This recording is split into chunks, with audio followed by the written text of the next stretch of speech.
اعوذ باللہ من الشیطان الرجیم، بسم اللہ الرحمن الرحیم۔ سورہ بنی اسرائیل جسے سورہ اسراء کے نام سے بھی موسوم کیا گیا ہے۔ سورہ بنی اسرائیل مکے میں اتری اور اس کی 111 آیتیں ہیں اور 12 رکوع ہیں، یعنی اس کی ذات نقص و قصور اور ہر قسم کے ضعف و عجز سے پاک ہے۔ جو بات ہمارے خیال میں بے انتہا عجیب معلوم ہو اور ہماری ناقص عقلیں اسے بے حد مستعبد سمجھیں، خدا کی قدرت و مشیت کے سامنے وہ کچھ بھی مشکل نہیں۔ یعنی صرف ایک رات کے محدود حصے میں اپنے مخصوص ترین اور مقرب ترین بندے محمد رسول اللہ صلی اللہ علیہ وسلم کو حرم مکہ سے بیت المقدس تک لے گیا۔ اس سفر کی غرض کیا تھی؟ آگے اس کی طرف اشارہ فرمایا ہے۔ حاصل یہ ہے کہ خود اس سفر میں یا بیت المقدس سے آگے کہیں اور لے جا کر اپنی قدرت کے عظیم الشان نشان اور حکیمانہ انتظامات کے عجیب و غریب نمونے دکھلانے منظور تھے۔ سورہ نجم میں ان آیات کا کچھ ذکر کیا ہے، جس سے ظاہر ہوتا ہے کہ آپ سدرۃ المنتہا تک تشریف لے گئے اور نہایت عظیم الشان آیات کا مشاہدہ فرمایا۔ سورہ نجم رکوع علماء کی اصطلاح میں مکے سے بیت المقدس تک کے سفر کو اسراء اور وہاں سے اوپر سدرۃ المنتہا تک کی سیاحت کو معراج کہتے ہیں، اور بسا اوقات دونوں سفروں کے مجموعے کو ایک ہی لفظ اسراء یا معراج سے تعبیر کر دیا جاتا ہے۔ معراج کی احادیث اور تقریباً 30 صحابہ سے منقول ہیں، جن میں معراج و اسراء کے واقعات بسط و تفصیل سے بیان ہوئے ہیں۔ جمہور سلف و خلف کا عقیدہ یہ ہے کہ حضور پرنور کو حالت بیداری میں بجسدہ شریف معراج ہوئی۔ صرف 2-3 صحابہ و تابعین سے منقول ہے کہ واقعہ اسراء و معراج کا مقام نیند کی حالت میں بطور ایک عجیب و غریب خواب کے مانتے تھے۔ چنانچہ اسی صورت میں آگے چل کر جو لفظ وَمَا جَعَلْنَا الرُّؤْيَا الَّتِي أَرَيْنَاكَ آتا ہے، اس سے یہ حضرات استدلال کرتے ہیں سلف میں سے یہ کسی کا قول نہیں کہ معراج حالت بیداری میں محض روحانی طور پر ہوئی ہو، جیسا کہ بعض حکماء و صوفیہ کے مذاق پر تجویز کیا جا سکتا ہے۔ روح المعانی میں ہے، بے شک ابن قیم نے زاد المعاد میں عائشہ صدیقہ رضی اللہ تعالیٰ عنہ، معاویہ اور حسن بصری رضی اللہ تعالیٰ عنہ کے مسلک کی اس طرح توجیہ کی ہے، لیکن اس پر کوئی نقل پیش نہیں کی، محض ظن و تخمین سے کام لیا ہے۔ ابن اسحاق وغیرہ نے جو الفاظ ان بزرگوں کے نقل کیے ہیں ان میں کہیں حالت بیداری کی تصریح نہیں۔ بہرحال قرآن کریم نے جس قدر اہتمام اور ممتاز و درخشاں عنوان سے واقعہ اسراء کو ذکر فرمایا اور جس قدر جد و مستعدی سے مخالفین اس کے انکار و تکذیب پر تیار ہو کر میدان میں نکلے، حتیٰ کہ بعض مواقعین کے قدم بھی لغزش کھانے لگے، یہ اس کی دلیل ہے کہ واقعے کی نوعیت محض ایک عجیب و غریب خواب یا سیر روحانی کی نہ تھی۔ روحانی سیر و انکشاف کے رنگ میں آپ کے جو دعوے ابتدائی بوسط سے رہے ہیں، دعوائے اسراء کفار کے لیے کچھ ان سے بڑھ کر تعجب خیز حیرت انگیز نہ تھا، جو خصوصی طور پر اس کو تکذیب و تردید اور استہزاء و تمسخر کا نشانہ بناتے اور لوگوں کو دعوت دیتے کہ آؤ آج مدعی نبوت کی ایک بالکل انوکھی بات سنو۔ نہ آپ کو خاص اس واقعے کے اظہار پر اس قدر متفکر و مشوش ہونے کی ضرورت تھی، جو بعض روایت صحیحہ میں مذکور ہے، بعض احادیث میں صاف لفظ ہیں۔ پھر صبح کے وقت میں مکہ پہنچ گیا۔ اگر معراج محض کوئی روحانی کیفیت تھی تو آپ مکہ سے غائب ہی کہاں ہوئے؟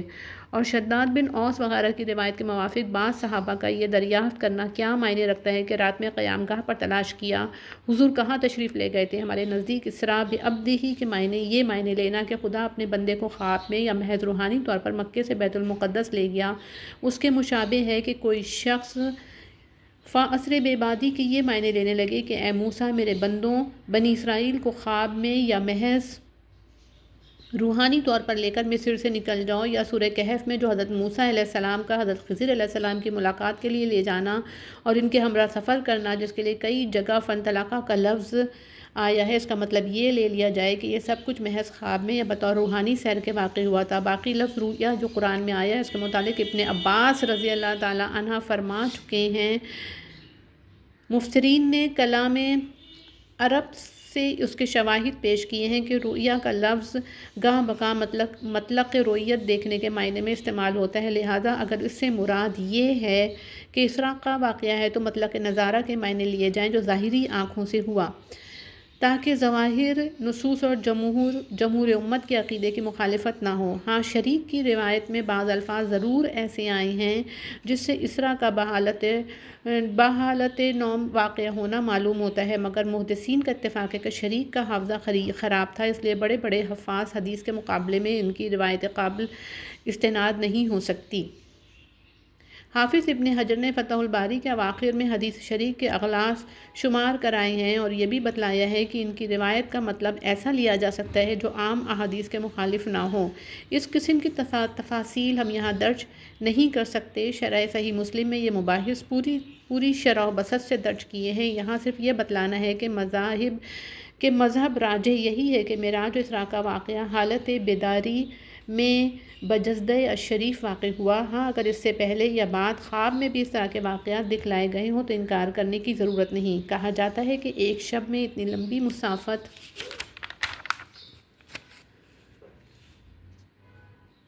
زمین و آسمان کی کیسے طے کی ہوگی، یا کرۂ نار روز و مہر میں مہرین میں سے کیسے گزرے ہوں گے، یا اہل یورپ کے خیال کے موافق جب آسمانوں کا وجود ہی نہیں تو ایک آسمان سے دوسرے اور دوسرے سے تیسرے پر اس شان سے تشریف لے جانا جو روایات میں مذکور ہے کیسے قابل تسلیم ہوگا۔ لیکن آج تک کوئی دلیل اس کی پیش نہیں کی گئی کہ آسمان میں واقعی کوئی شے موجود نہیں۔ اگر ان لوگوں کا یہ دعویٰ بھی تسلیم کر لیا جائے کہ یہ نیلگونی چیز جو ہم کو نظر آ رہی ہے فی الحقیقت آسمان نہیں ہے، تب بھی اس کا کیا ثبوت ہے کہ اس نیلگونی رنگ کے اوپر آسمانوں کا وجود نہیں ہو سکتا؟ رہا ایک رات میں اتنا طویل سفر طے کرنا، تو تمام حکماء تسلیم کرتے ہیں کہ صورت حرکت کے لیے کوئی حد نہیں ہے۔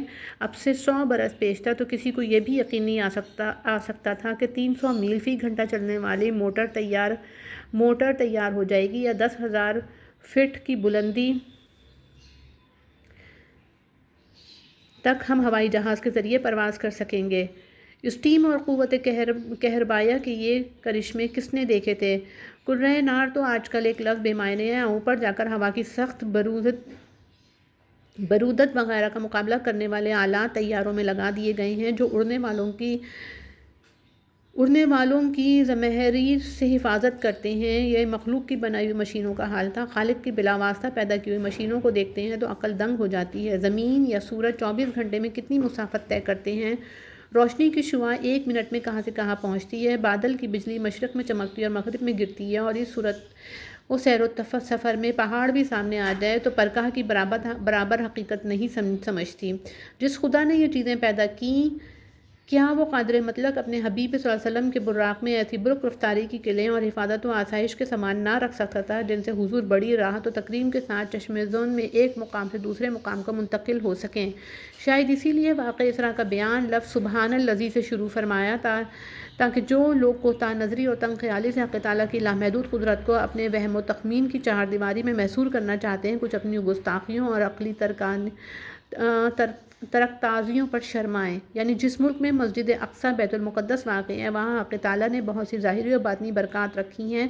مادی حیثیت سے چشمے، نہریں، غلے، پھل اور میووں کی افراط، اور روحانی اعتبار سے دیکھا جائے تو کتنے انبیاء اور رسول کا مسکن و مدفن اور ان کے فیوز و انوار کا سرچشمہ رہا ہے۔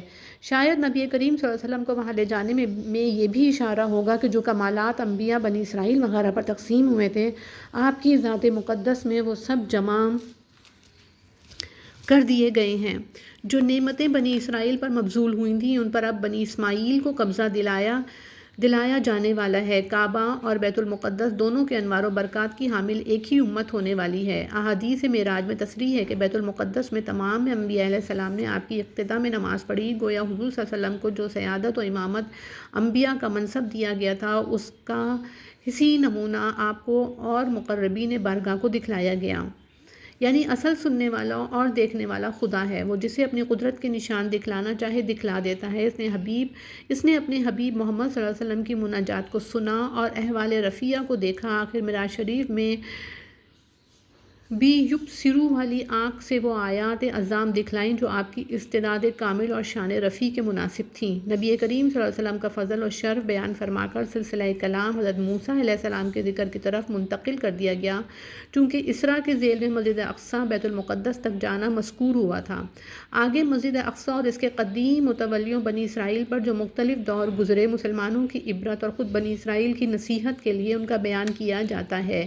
یہ آیت اسی کی تمہید ہے۔ واقع اسراء میں اشارہ تھا کہ حجازی پیغمبر کی امت ہی آئندہ ضمانت الہی کی مالک بننے والی ہے، جو شام کی مبارک سرزمین میں ودیعت کی گئی تھی۔ ان آیات میں بنی اسرائیل کو متنبہ کرنا ہے کہ اگر خیریت چاہتے ہیں تو اب پیغمبر عربی صلی اللہ علیہ وسلم کی پیروی کریں، حق تعالیٰ ان کے حال پر مہربانی فرمائے گا، ورنہ پہلے کی طرح پھر شرارتوں پر سزا ملے گی اور مسجد اقصیٰ کی تولیت سے محروم کر دیے جائیں گے۔ یعنی تورات میں یہ ہدایت کی گئی تھی کہ خالص توحید پر قائم رہیں اور خدا کے سوا کسی کو کارساز نہ سمجھیں، ہمیشہ اسی پر بھروسہ اور توکل کریں۔ یعنی تم ان کی اولاد ہو جو نوح کے ساتھ کشتی پر سوار ہو کر عذاب الہی سے بچے تھے۔ جو احسان تمہارے بڑوں پر کیا گیا اسے فراموش مت کرو۔ دیکھو نوح علیہ السلام جن کی اولاد میں تم ہو کیسے احسان شناس اور شکر گزار بندے تھے، تم کو بھی انہی کی راہ پر چلنا چاہیے۔ تورات میں یا کسی دوسری آسمانی کتاب میں یہ پیشگوئی کی گئی تھی کہ یہ قوم بنی اسرائیل 2 مرتبہ ملک میں سخت خرابی پھیلائے گی اور ظلم و تکبر کا شیوہ اختیار کر کے سخت سرکشی کا مظاہرہ کرے گی۔ چنانچہ ایسا ہی ہوا اور ہر مرتبہ خدا تعالیٰ کی طرف سے دردناک سزا کا مزہ چکھنا پڑا، جس کا ذکر آگے آتا ہے۔ یعنی جن کو ہم نے سزا دینے کے لیے تم پر مسلط کیا تھا، یعنی بستی میں مکانوں کے اندر گھس کر خوب کشت و خون اور لوٹ کھسوٹ کی۔ اسی طرح خدا نے سزا دہی کا جو وعدہ کیا تھا پورا ہو کر رہا، یعنی جب تم ہماری طرف رجوع ہوئے اور توبہ و انابت کا طریقہ اختیار کیا، ہم نے پھر ایک مرتبہ تم کو دشمنوں پر غالب کیا۔ یعنی بھلائی برائی کا جو کچھ نفع و نقصان پہنچنا تھا تمہیں کو پہنچنا تھا سو پہنچا، یعنی مار مار کر تمہارے منہ بگاڑ دیے اور مسجد اقصیٰ بیت المقدس میں گھس کر پہلے کی طرح ادھم مچائی، ہیکل و وغیرہ کو تباہ کر دیا۔ اس طرح بنی اسرائیل کی قوت کا ہمیشہ کے لیے خاتمہ ہو گیا۔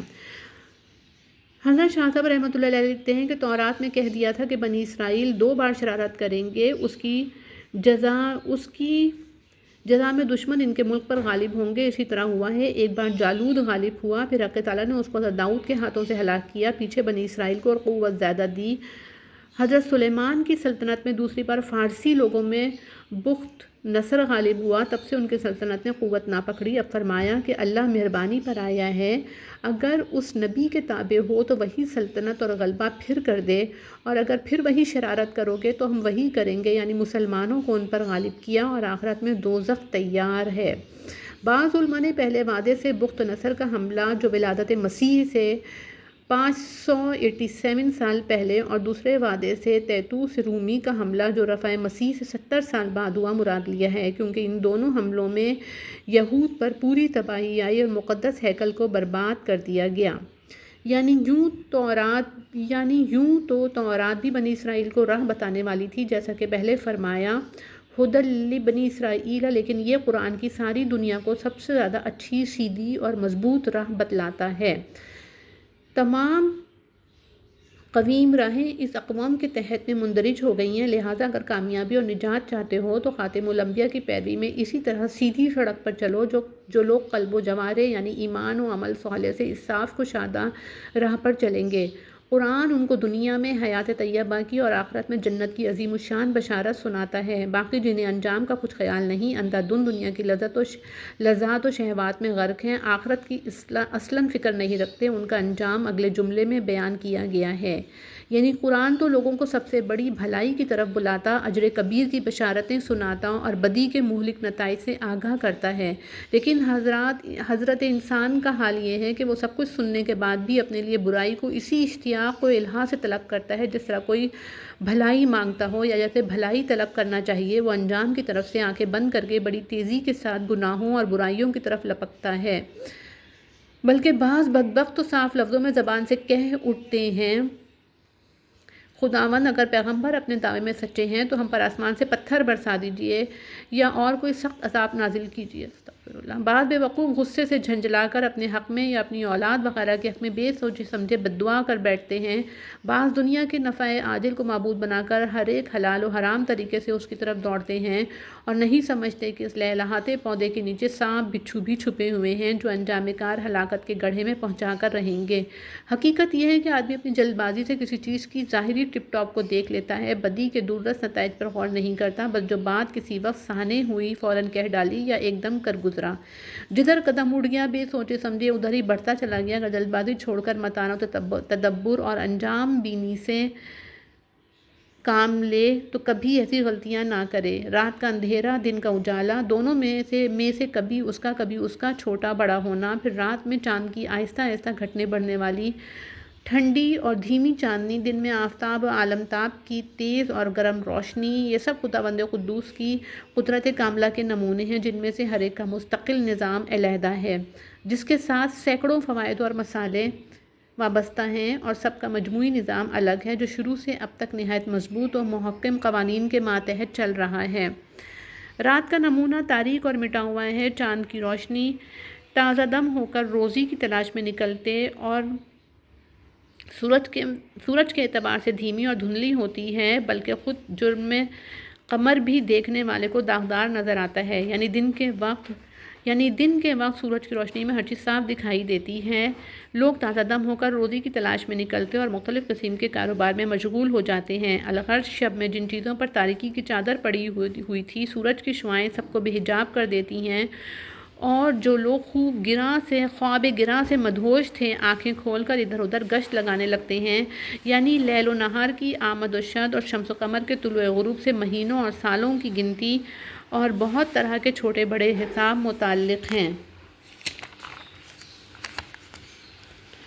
تم سمجھ لو کہ گھبرانے اور جلدی مچانے سے کچھ فائدہ نہیں۔ خدا کے یہاں ہر چیز کا خیر ہو یا شر ایک وقت اور انداز مقرر ہے۔ جیسے رات اور دن، کسی کی جلد بازی اور شتاب کاری سے رات کم نہیں ہو جاتی یا دن بڑھ نہیں جاتا، اپنے وقت پر آپ صبح و شام ہوتی ہے۔ شر کے بعد خیر اور خیر کے بعد شر کا آنا بھی ایسے ہی سمجھو، جیسے رات کے پیچھے دن اور دن کے پیچھے رات برابر لگی چلی آتی ہے۔ دنیا کے تمام خیر و شر کا سلسلہ ایک معین ضابطہ اور نظام کے ماتحت ہے جس کا توڑ ڈالنا کسی کے امکان میں نہیں۔ اس دنیا کی مقدر و منغص زندگی کو شب تاریک کے مشابہ سمجھو، جس کے اندھیرے میں آدمی کو خیر و شر کے نتائج بالکل صاف دکھائی نہیں دیتے۔ بے شک حق تعالیٰ نے انبیاء و مرسلین کو بھیجا کہ رات کی اندھیری میں مخلوق کو صحیح راستہ بتلائیں اور ان کی آنکھوں کے سامنے اپنے درجے کے موافق اجالا کریں، جن سے لوگوں کو خیر و شر کی حقیقت اور اس کے نتائج کا انکشاف ہو جائے۔ لیکن ایسا صریح اور بدیہی انکشاف جس میں کسی فرد بشر کو انکار یا شبے کی مجال ہی باقی نہ رہے، اپنے درجے کے موافق وقت ہوگا انکشاف ہو جائے، لیکن ایسا صریح اور بدیہی انکشاف جس میں کسی فرد بشر کو انکار یا شبے کی مجال ہی باقی نہ رہے، اس وقت ہوگا جب ہماری دنیوی زندگی کی رات ختم ہو کر فردائے محشر کا دن نکل آئے۔ انسان کے وہی اعمال جو دنیا کی دھندلی زندگی میں ہر وقت اس کے گلے کا ہار بنے ہوئے تھے، پر غفلت و جہالت وغیرہ کی تاریکی میں صاف نظر نہ آئے تھے، قیامت کی صبح ہوتے ہی ایک کھلی کتاب کی شکل میں سامنے آ جائیں گے، جسے روز روشن کے اجالے میں ہر شخص بے تکلف پڑھ سکے گا۔ اس وقت اپنے تمام چھوٹے بڑے اعمال کو اصلی رنگ میں دیکھ کر بول اٹھے گا، یعنی شومِ قسمت اعمال اس کے گلے کا ہار ہے، بری قسمت کے ساتھ برے عمل ہیں کہ چھوٹ نہیں سکتے، وہی نظر آئیں گے قیامت میں۔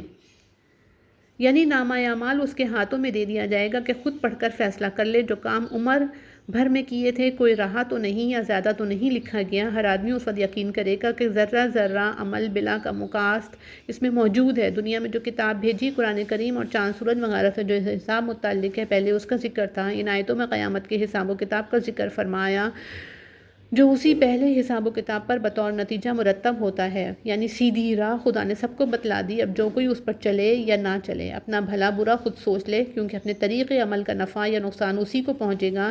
ایک کے گناہوں کی گٹھری دوسرے کے سر پر نہیں رکھی جائے گی۔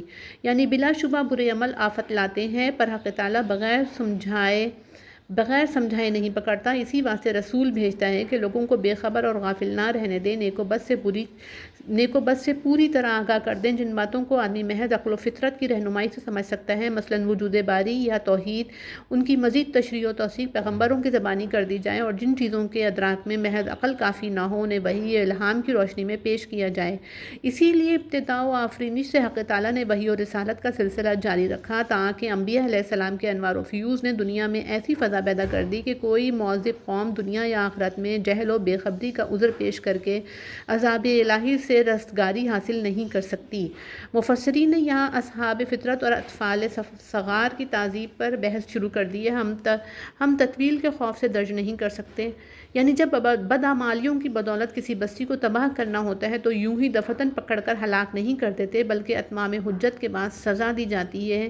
اول پیغمبر یا اس کے تابعین یا اس کے نابین کی زبانی خدائی احکام ان کو پہنچائے جاتے ہیں، خصوصاً وہاں کے عمرا اور بارسوخ لوگوں کو جن کے ماننے نہ ماننے کا اثر جمہور پر پڑتا ہے آگاہ کیا جاتا ہے۔ جب یہ بڑی ناک والے سمجھ بوجھ کر خدائی پیغام کو رد کر دیتے اور کھلے بندوں نافرمانیاں کر کے تمام بستی کی فضا کو مسموم و مقدر بنا دیتے ہیں، اس وقت بستی اپنے کو اعلانیہ مجرم ثابت کر کے عذاب الہی کی مستحق ہو جاتی ہے۔ نعوذ باللہ من شرور۔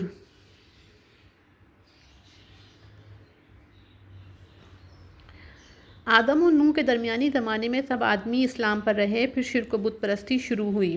نوح علیہ السلام ان کی اصلاح کے لیے بھیجے گئے، سینکڑوں برس سمجھایا، نہ مانے، آخر سب ہلاک کیے گئے۔ اس کے بعد بہت سی قومیں عاد و سمود وغیرہ تباہ ہوئیں۔ حاصل یہ کہ قوموں کے ہلاک کیے جانے کا سلسلہ بعثت نوح کے بعد سے شروع ہوا، یعنی کسی کو بے قصور نہیں پکڑتا، نہ غیر مناسب سزا دیتا ہے، بلکہ ہر ایک کے گناہوں کو دیکھ کر اور اس کے اوضاع و اطوار کو پوری طرح جان کر موضوع و مناسب برتاؤ کرتا ہے۔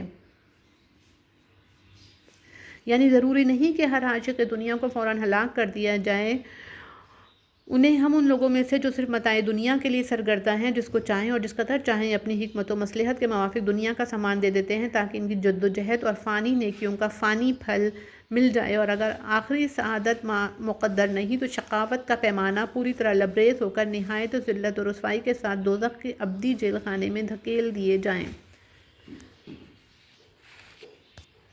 یعنی جس کے دل میں ایمان و یقین موجود ہو اور نیک نیتی سے خدا کی خوشنودی اور ثواب اخروی کی خاطر پیغمبر کے بتلائے ہوئے راستے پر عملی دوڑ دھوپ کرے، اس کی کوشش ہرگز ضائع ہونے والی نہیں۔ یقیناً بارگاہ حدیث میں حسن قبول سے سرفراز ہو کر رہے گی، یعنی حق تعالیٰ اپنی حکمت و مصلحت کے موافق بعض طالبین دنیا کو دنیا اور تمام طالبین آخرت کو آخرت عطا فرما دیتا ہے، اس کی عطا میں کوئی معنی و مزاحم نہیں ہو سکتا۔ یا یہ مطلب ہے کہ طالب دنیا ہو یا طالب آخرت، دنوی امداد سے دونوں کو حسب مصلحت حصہ پہنچاتا ہے۔ محض کفر و عصیان کی وجہ سے دینوی بخشش کے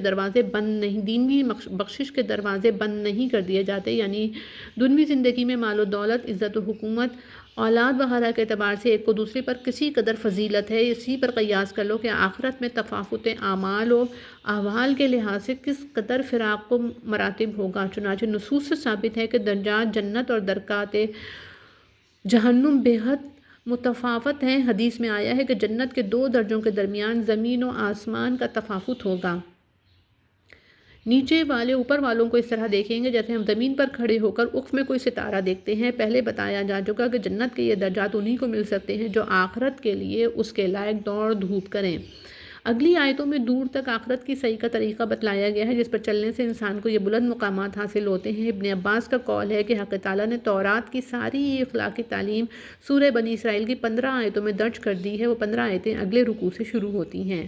یعنی شرک ایسی ظاہر البطلان چیز ہے جس کے اختیار کرنے میں اللہ تعالیٰ اور اس کے فرشتے بلکہ دنیا کے ہر عقل مند کے نزدیک تم مذموم و ملزم ٹھہرو گے۔ چنانچہ آج ہم اپنی آنکھوں سے دیکھ رہے ہیں کہ جن مذاہب میں شرک و سری کی تعلیم تھی وہ بھی دانش مندوں کی سوسائٹی میں جگہ حاصل کرنے کے لیے اپنی ترمیم و اصلاح کر کے آہستہ آہستہ توحید کی طرف قدم اٹھا رہے ہیں۔ ہر ایک عاقل یہ محسوس کرنے لگا ہے کہ اشرف المخلوقات انسان کے لیے یہ چیز سخت ذلت و رسوائی کا موجب ہے کہ اپنے سے کمتر یا کسی عاجز مخلوق کے سامنے سربسجود ہو جائے، بے شک خصوصاً ان چیزوں کے سامنے دست سوال دراز کرے جو خود اسی کی تراشی ہوئی ہیں، جو جو آدمی خدا کو چھوڑ کر غیر اللہ کے سامنے جھکتا ہے، خدائے بے نیاز حقیقی نصرت و برکت کا دروازہ اس پر بند کر کے کمزوری اور بے کسی کی حالت میں چھوڑ دیتا ہے۔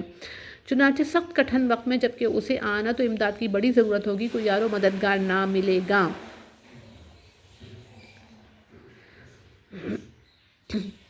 خدا تو حقیقتاً بچے کو وجود عطا فرماتا ہے، والدین اس کی ایجاد کا ظاہری ذریعہ ہیں، اس لیے کئی آیتوں میں خدا تعالیٰ کے حقوق کے ساتھ والدین کے حقوق ذکر کیے گئے ہیں۔ حدیث میں آیا ہے کہ وہ شخص خاک میں مل گیا جس نے اپنے والدین کو پایا اور ان کی خدمت کر کے جنت حاصل نہ کی۔ ایک حدیث میں فرمایا کہ جنت ماں کے قدموں کے نیچے ہے۔ والدین کے ساتھ بھلائی کرنا یہ ہے کہ زندگی میں ان کی جان و مال سے خدمت اور دل سے تعظیم و محبت کرے، مرنے کے بعد ان کا جنازہ پڑھے، ان کے لیے دعا و استغفار کرے، ان کے عہد تا مقدور پورے کرے، ان کے دوستوں کے ساتھ تعظیم حسن و سلوک سے اور ان کے اقارب کے ساتھ صلہ رحم سے پیش آئے۔ بڑھاپے میں خدمت کی احتیاج زیادہ ہوتی ہے، جس سے بعض اوقات اہل و عیال بھی اکتانے لگتے ہیں۔ زیادہ پیرانہ سالی میں ہوش و حواس بھی ٹھکانے نہیں رہتے۔ بڑی سعادت مند اولاد کا کام یہ ہے کہ اس وقت بوڑھے والدین کی خدمت گزاری اور فرمانبرداری سے جینا ہارے۔ قرآن نے تنبیہ کی کہ جھڑکنا اور ڈانٹنا تو کجا ان کے مقابلے میں زبان سے ہوں بھی مت کرو، بلکہ بات کرتے وقت پورے ادب و تعظیم کو ملحوظ رکھو۔ ابن مصعب نے فرمایا اس ایسی طرح بات کرو جیسے خطاوار غلام سخت مزاج آقا سے کرتا ہے، یعنی جب میں بالکل کمزور و ناتواں تھا انہوں نے میری تربیت میں خون پسینہ ایک کر دیا، اپنے خیال کے موافق میرے لیے ہر ایک راحت و خوبی کی فکر کی، ہزارہ آفات و حوادث سے بچانے کی کوشش کرتے رہے، بارہا میری خاطر اپنی جان جوکھوں میں ڈالی۔ آج ان کی ضعیفی کا وقت آیا ہے، جو کچھ میری قدرت میں ہے ان کی خدمت و تعظیم کرتا ہوں، لیکن پورا حق ادا نہیں کر سکتا، اس لیے تجھ سے درخواست کرتا ہوں کہ اس بڑھاپے میں اور موت کے بعد ان پر نظر رحمت فرما۔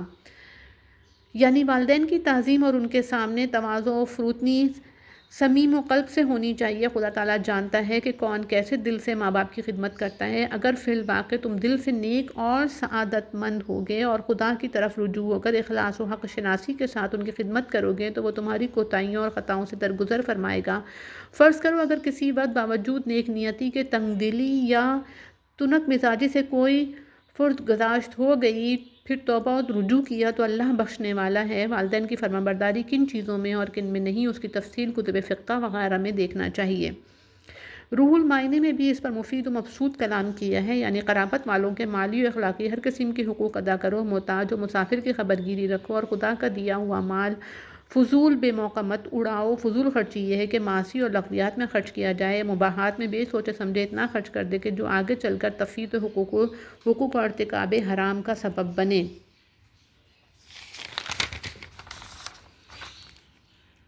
یعنی مال خدا کی بڑی نعمت ہے کہ جسے عبادت میں دل جمعیوں، بہت سی اسلامی خدمات اور نیکیاں کمانے کا موقع ملے، اس کو بیجا اڑانا ناشکری ہے، جو شیطان کی تحریک و اغوا سے وقوع میں آتی ہیں، اور آدمی ناشکری کر کے شیطان کے مشابہ ہو جاتا ہے۔ جس طرح شیطان نے خدا کی بخشی ہوئی قوتوں کو عصیان و اضلال میں خرچ کیا، اس نے بھی حق تعالیٰ کی دی ہوئی نعمت کو نافرمانی میں اڑایا۔ یعنی جو کوئی ہمیشہ سخاوت کرتا ہے اور ایک وقت اس کے پاس نہیں ہے تو اللہ کے یہاں امید والے کا محروم جانا خوش نہیں آتا۔ اس محتاج کی قسمت سے اللہ سختیوں کو بھیج دیتا ہے، سو اس واسطے اگر ایک وقت تو نہ دے سکے تو نرم اور میٹھے طریقے سے معذرت کر دے، مثلا یہ کہہ دیا جائے کہ جب خدا ہم کو دے گا انشاءاللہ ہم تمہاری خدمت کریں گے۔ سختی اور بد اخلاقی سے جواب دینے میں اندیشہ ہے کہ کہیں اگلی خیراتیں بھی برباد نہ ہو جائیں، یعنی سب الزام دیں کہ کنجوس مکھی چوس ہے، یا یہ کہ اتنا کیوں دیا کیا محتاج رہ گیا۔ غرض ہر معاملے میں توسط و اعتدال مرئی رکھنا چاہیے، نہ ہاتھ اس قدر کھینچے کہ گردن سے لگ جائے، اور نہ طاقت سے بڑھ کر خرچ کرنے میں ایسی کشادہ دستی دکھلائے کہ پھر بھیک مانگنی پڑے اور ہاتھ کھلے کا کھلا رہ جائے۔ ابن کثیر لکھتے ہیں یعنی طاقت سے بڑھ کر یا آمدنی سے زائد خرچ کرنا بھی کل البستے کے تحت میں داخل ہے۔ حدیث میں ہے کہ جس نے میانہ روی اختیار کی محتاج نہیں ہوا، یعنی تمہارے ہاتھ روکنے سے تم غنی اور دوسرا فقیر نہیں ہو جاتا، نہ تمہاری سخاوت سے وہ غنی اور تم فقیر بن سکتے ہو۔ فقیر و غنی بنانا اور روزی کا کم و بیش کرنا محض خدا کے قبضے میں ہے بے شک، اور پریشان ہونے کی ضرورت نہیں کہ افسوس آج ہمارے پاس نہیں ہے، یہ فقیر جو امید لے کر آیا تھا کیا کہے گا۔ فکر و غنا کے مختلف احوال بھیجنا اسی مالک علی الاطلاق کے قبضے میں ہے، تمہارا کام میانہ روی سے امتثال حکم کرنا ہے۔ حضرت شاہ صاحب رحمۃ اللہ علیہ کہتے ہیں یعنی محتاج کو دیکھ کر بالکل بے تاب نہ ہو جاؤ، اس کی حاجت روائی تیرے ذمے نہیں، اللہ کے ذمے رہے، اللہ کے ذمے پر ہے، لیکن یہ باتیں پیغمبر علیہ السلام کو فرمائی ہیں کہ جو بے حد سخی واقع ہوئے تھے، باقی جس کے جی سے مال نہ نکل سکے اس کو پابند کیا ہے دینے کا۔ حکیم بھی گرمی والے کو سر درد دوا دیتا ہے اور سردی والے کو سرد دوا دیتا ہے اور سردی والے کو گرم، یعنی ہر ایک بندے کے ظاہر و باطنی احوال و مسالے سے خبردار ہے، اسی کے موافق معاملہ کرتا ہے۔ حدیث قدسی میں فرمایا کہ میرے بعض بندے وہ ہیں جن کی درستی حال فقیر رہنے میں ہے، اگر میں اس کو غنی کر دیتا تو اس کا دین تباہ ہو جاتا۔ اس کے برعکس بعض وہ بندے ہیں جن کو غنی بنایا، اگر فقیر بنا دیا جاتا تو دین پر قائم نہ رہ سکتے۔ اس کے علاوہ بعض اشقیاء کے حق میں غنا ظاہری و محض امہال و استدراج کے طور پر فقیر یا تنگدستی، فقر و تنگدستی عقوبت اور سزا کے طریقے سے ہے۔ ہم پہلے کئی جگہ اس کی تقریر کر چکے ہیں۔ بعض کافر اولاد کو مار ڈالتے تھے کہ ان کا خرچ کہاں سے لائیں گے۔ سورہ نام میں اسی مضمون کی آیت گزر چکی، تفصیل وہاں ملاحظہ کر لی جائے، کیونکہ یہ بے رحمی کی حرکت نسل انسانی کے قطع کرنے کا موجب ہے، اور ظاہر ہوتا ہے کہ ایسا کرنے والے کو حق تعالیٰ کی رزاقی پر اعتماد نہیں۔ یعنی زنا کرنا تو بڑی سخت چیز ہے، اس کے پاس بھی مت جاؤ۔ گویا میں مبادی زنا سے بچنے کی ہدایت کر دی گئی، مثلا اجنبی عورت کی طرف بدون عذر شرعی نظر کرنا یا بوس و کنار کرنا وغیرہ، کیونکہ زنا سے انصاف میں گڑبڑ ہوتی ہے اور بہت طرح کی لڑائیاں اور جھگڑے کھڑے ہوتے ہیں اور سب کے لیے بری راہ نکلتی ہے۔ یعنی اگر یہ راہ نکلی تو ایک شخص دوسرے کی عورت پر نظر کرے، کوئی دوسرا اس کی عورت پر کرے گا۔ مسند امام احمد میں ہے کہ ایک شخص نے رسول اللہ صلی اللہ علیہ وسلم سے عرض کیا کہ مجھے زنا کی اجازت دے دیجیے۔ حاضرین نے اسے ڈانٹ بتلائی کہ پیغمبر خدا کے سامنے ایسی گستاخی، خبردار چپ رہو۔ حضور صلی اللہ علیہ وسلم نے اس کو فرمایا کہ میرے قریب آؤ۔ وہ قریب آ کر بیٹھا تو آپ نے فرمایا کہ کیا تو یہ حرکت اپنی ماں، بیٹی، بہن، پھوپھی، خالہ میں سے کسی کی نسبت پسند کرتا ہے؟ اس نے عرض کیا یا رسول اللہ صلی اللہ علیہ وسلم، خدا مجھ کو آپ پر قربان کرے، ہرگز نہیں۔ فرمایا دوسرے لوگ بھی اپنی ماؤں، بیٹیوں، بہنوں، پھپھیوں اور خالہوں کے لیے یہ فعل گوارا نہیں کرتے۔ پھر آپ نے دعا فرمائی کہ الہی اس کے گناہ کو معاف فرما اور اس کے دل کو پاک اور شرمگاہ کو محفوظ کر دے۔ ابو امامہ فرماتے ہیں کہ اس دعا کے بعد اس شخص کی یہ حالت ہو گئی کہ کسی عورت وغیرہ کی طرف نگاہ اٹھا کر نہ دیکھتا تھا۔ صحیحین میں ہے کہ کسی مسلمان کا خون حلال نہیں مگر 3 صورتوں میں: جان کے بدلے جان، یا زانی، محسن، یا جو شخص دین کو چھوڑ کر جماعت سے علیحدہ ہو جائے۔ یعنی اولیاء مقتول کو اختیار ہے کہ حکومت سے کہہ کر خون کا بدلہ لیں، لیکن بدلہ لیتے وقت حد سے نہ گزریں۔ مثلاً قاتل کی جگہ غیر قاتل کو سزا دلوانے لگیں، یا قاتل کے ساتھ دوسرے بے گناہوں کو بھی شامل کر لیں، یا قاتل کے ناک، کان وغیرہ کاٹنے اور مسئلہ کرنے لگیں۔ یعنی خدا نے اس کی مدد کی کہ بدلہ لینے کا حق دیا، اور حکام کو فرمایا کہ حق دلوانے میں کمی نہ کریں، بلکہ ہر کسی کو لازم ہے کہ خون کا بدلہ دلانے میں مدد کرے، نہ یہ کہ الٹا قاتل کی حمایت کرنے لگے۔ اور وارث کو بھی چاہیے کہ ایک کے بدلے 2 نہ مارے، یا قاتل ہاتھ نہ لگا تو اس کے بیٹے بھائی کو نہ مار ڈالے، جیسے جاہلیت میں رواج تھا۔ یعنی یتیم کے مال کو ہاتھ نہ لگاؤ۔ ہاں اگر اس کی حفاظت و نگہداشت اور خیر خواہی مقصود ہو تو مذائقہ نہیں، جس وقت جوان ہو جائے اور اپنے نفع و نقصان کو سمجھنے لگے، مال اس کے حوالے کر دو۔ اس میں سب عہد داخل ہیں، خواہ اللہ سے کیے جائیں یا بندوں سے، بشرطی کہ غیر مشروع نہ ہوں۔ حضرت شاہ صاحب رحمۃ اللہ علیہ کہتے ہیں کہ کسی کو قول و قرار و صلاح کا دے کر بدعہدی کرنا، اس کا وبال ضرور پڑتا ہے۔ یعنی جھونک نہ مارو، ناپ تول میں کمی کرنے سے معاملات کا نظام مختل ہو جاتا ہے۔ قوم شعیب کی ہلاکت کا قصہ پہلے کئی جگہ آ چکا ہے۔ ان کا بڑا عملی گناہ یہ ہے کہ یہی بیان کیا گیا ہے روایت میں کہ جو شخص کسی حرام پر قدرت پا کر محض خدا کے خوف سے رک جائے تو خدا تعالیٰ اسی دنیا میں آخرت سے پہلے اس کو نیب البدل عطا فرمائے گا۔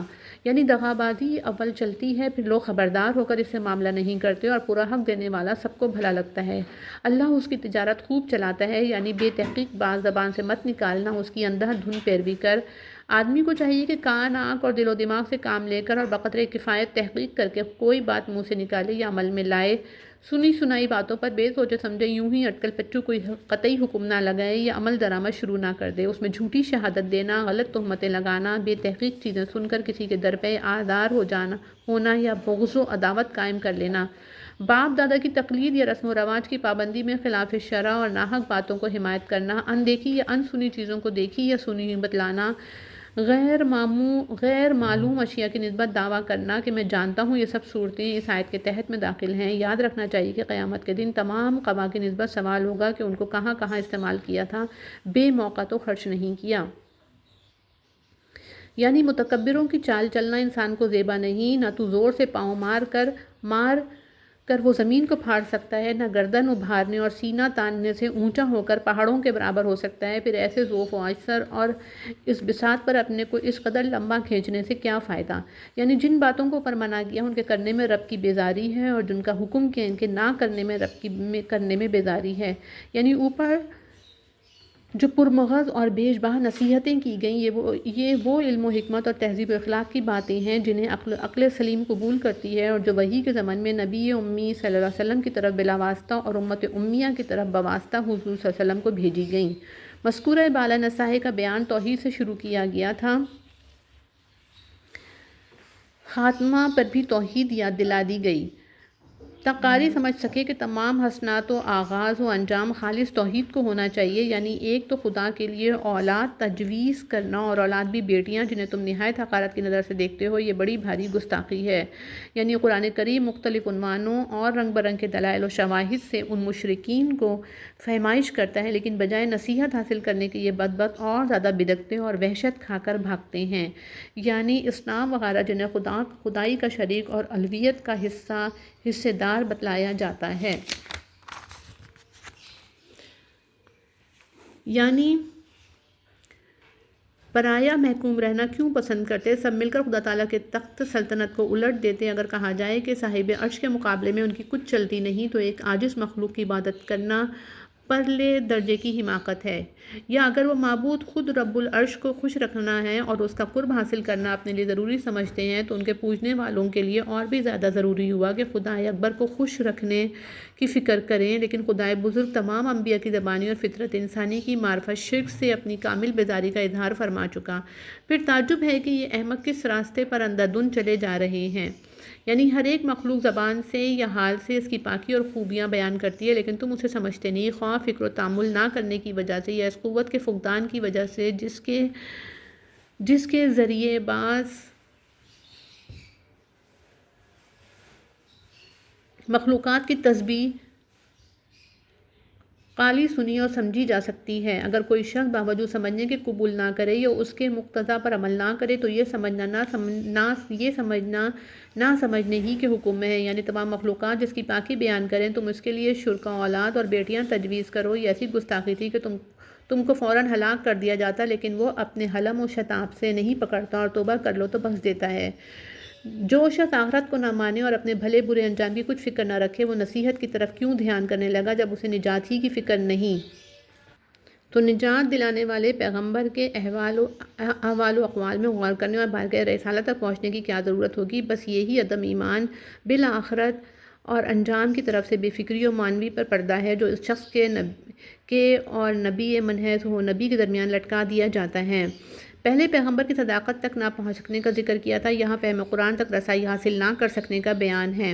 یعنی اس قرآن میں ایسی قوی تاثیر ہے اور کافروں پر اثر نہیں ہوتا۔ یہ سبب ہے کہ اوٹ میں ہے، آفتاب سے سارا جہاں روشن ہے، لیکن اگر کوئی شخص تہہ خانے میں تمام دروازے اور تابدان بند کر کے بیٹھ جائے بلکہ آنکھیں بھی بند کر لے تو اس کے اعتبار سے آفتاب کی روشنی کہیں بھی نہیں۔ یعنی جب یہ نیت و اشفاء و استفادہ سننا نہیں چاہتے تو گویا سنتے ہی نہیں۔ تنبیہ خدا تعالیٰ نے جو حجاب اور پردے وغیرہ ڈالے یہ وہی ہیں جن کا وجود انہوں نے خود اپنے لیے بڑی خوشی اور فخر سے ثابت کیا تھا۔ آخرت پر ایمان نہ رکھنا اور انجام سے بے فکر رہنا، خدائے واحد کے ذکر سے چڑنا، پیغمبروں کے ساتھ تمسخر کرنا، وہ چیزیں ہیں جو حجاب، کنان اور وقر کی صورت اختیار کر لیتی ہیں، اور چونکہ خالق ہر چیز کا خدا تعالیٰ ہے اس لیے ان کے خلق کی نسبت بھی اس کی طرف کی جاتی ہے۔ یعنی خدائے واحد کے ذکر سے چڑھتے، بدکتے اور پیٹ پھیر کر بھاگتے ہیں، ان کے معبودوں کا تذکرہ آئے تو بہت خوش ہوتے ہیں۔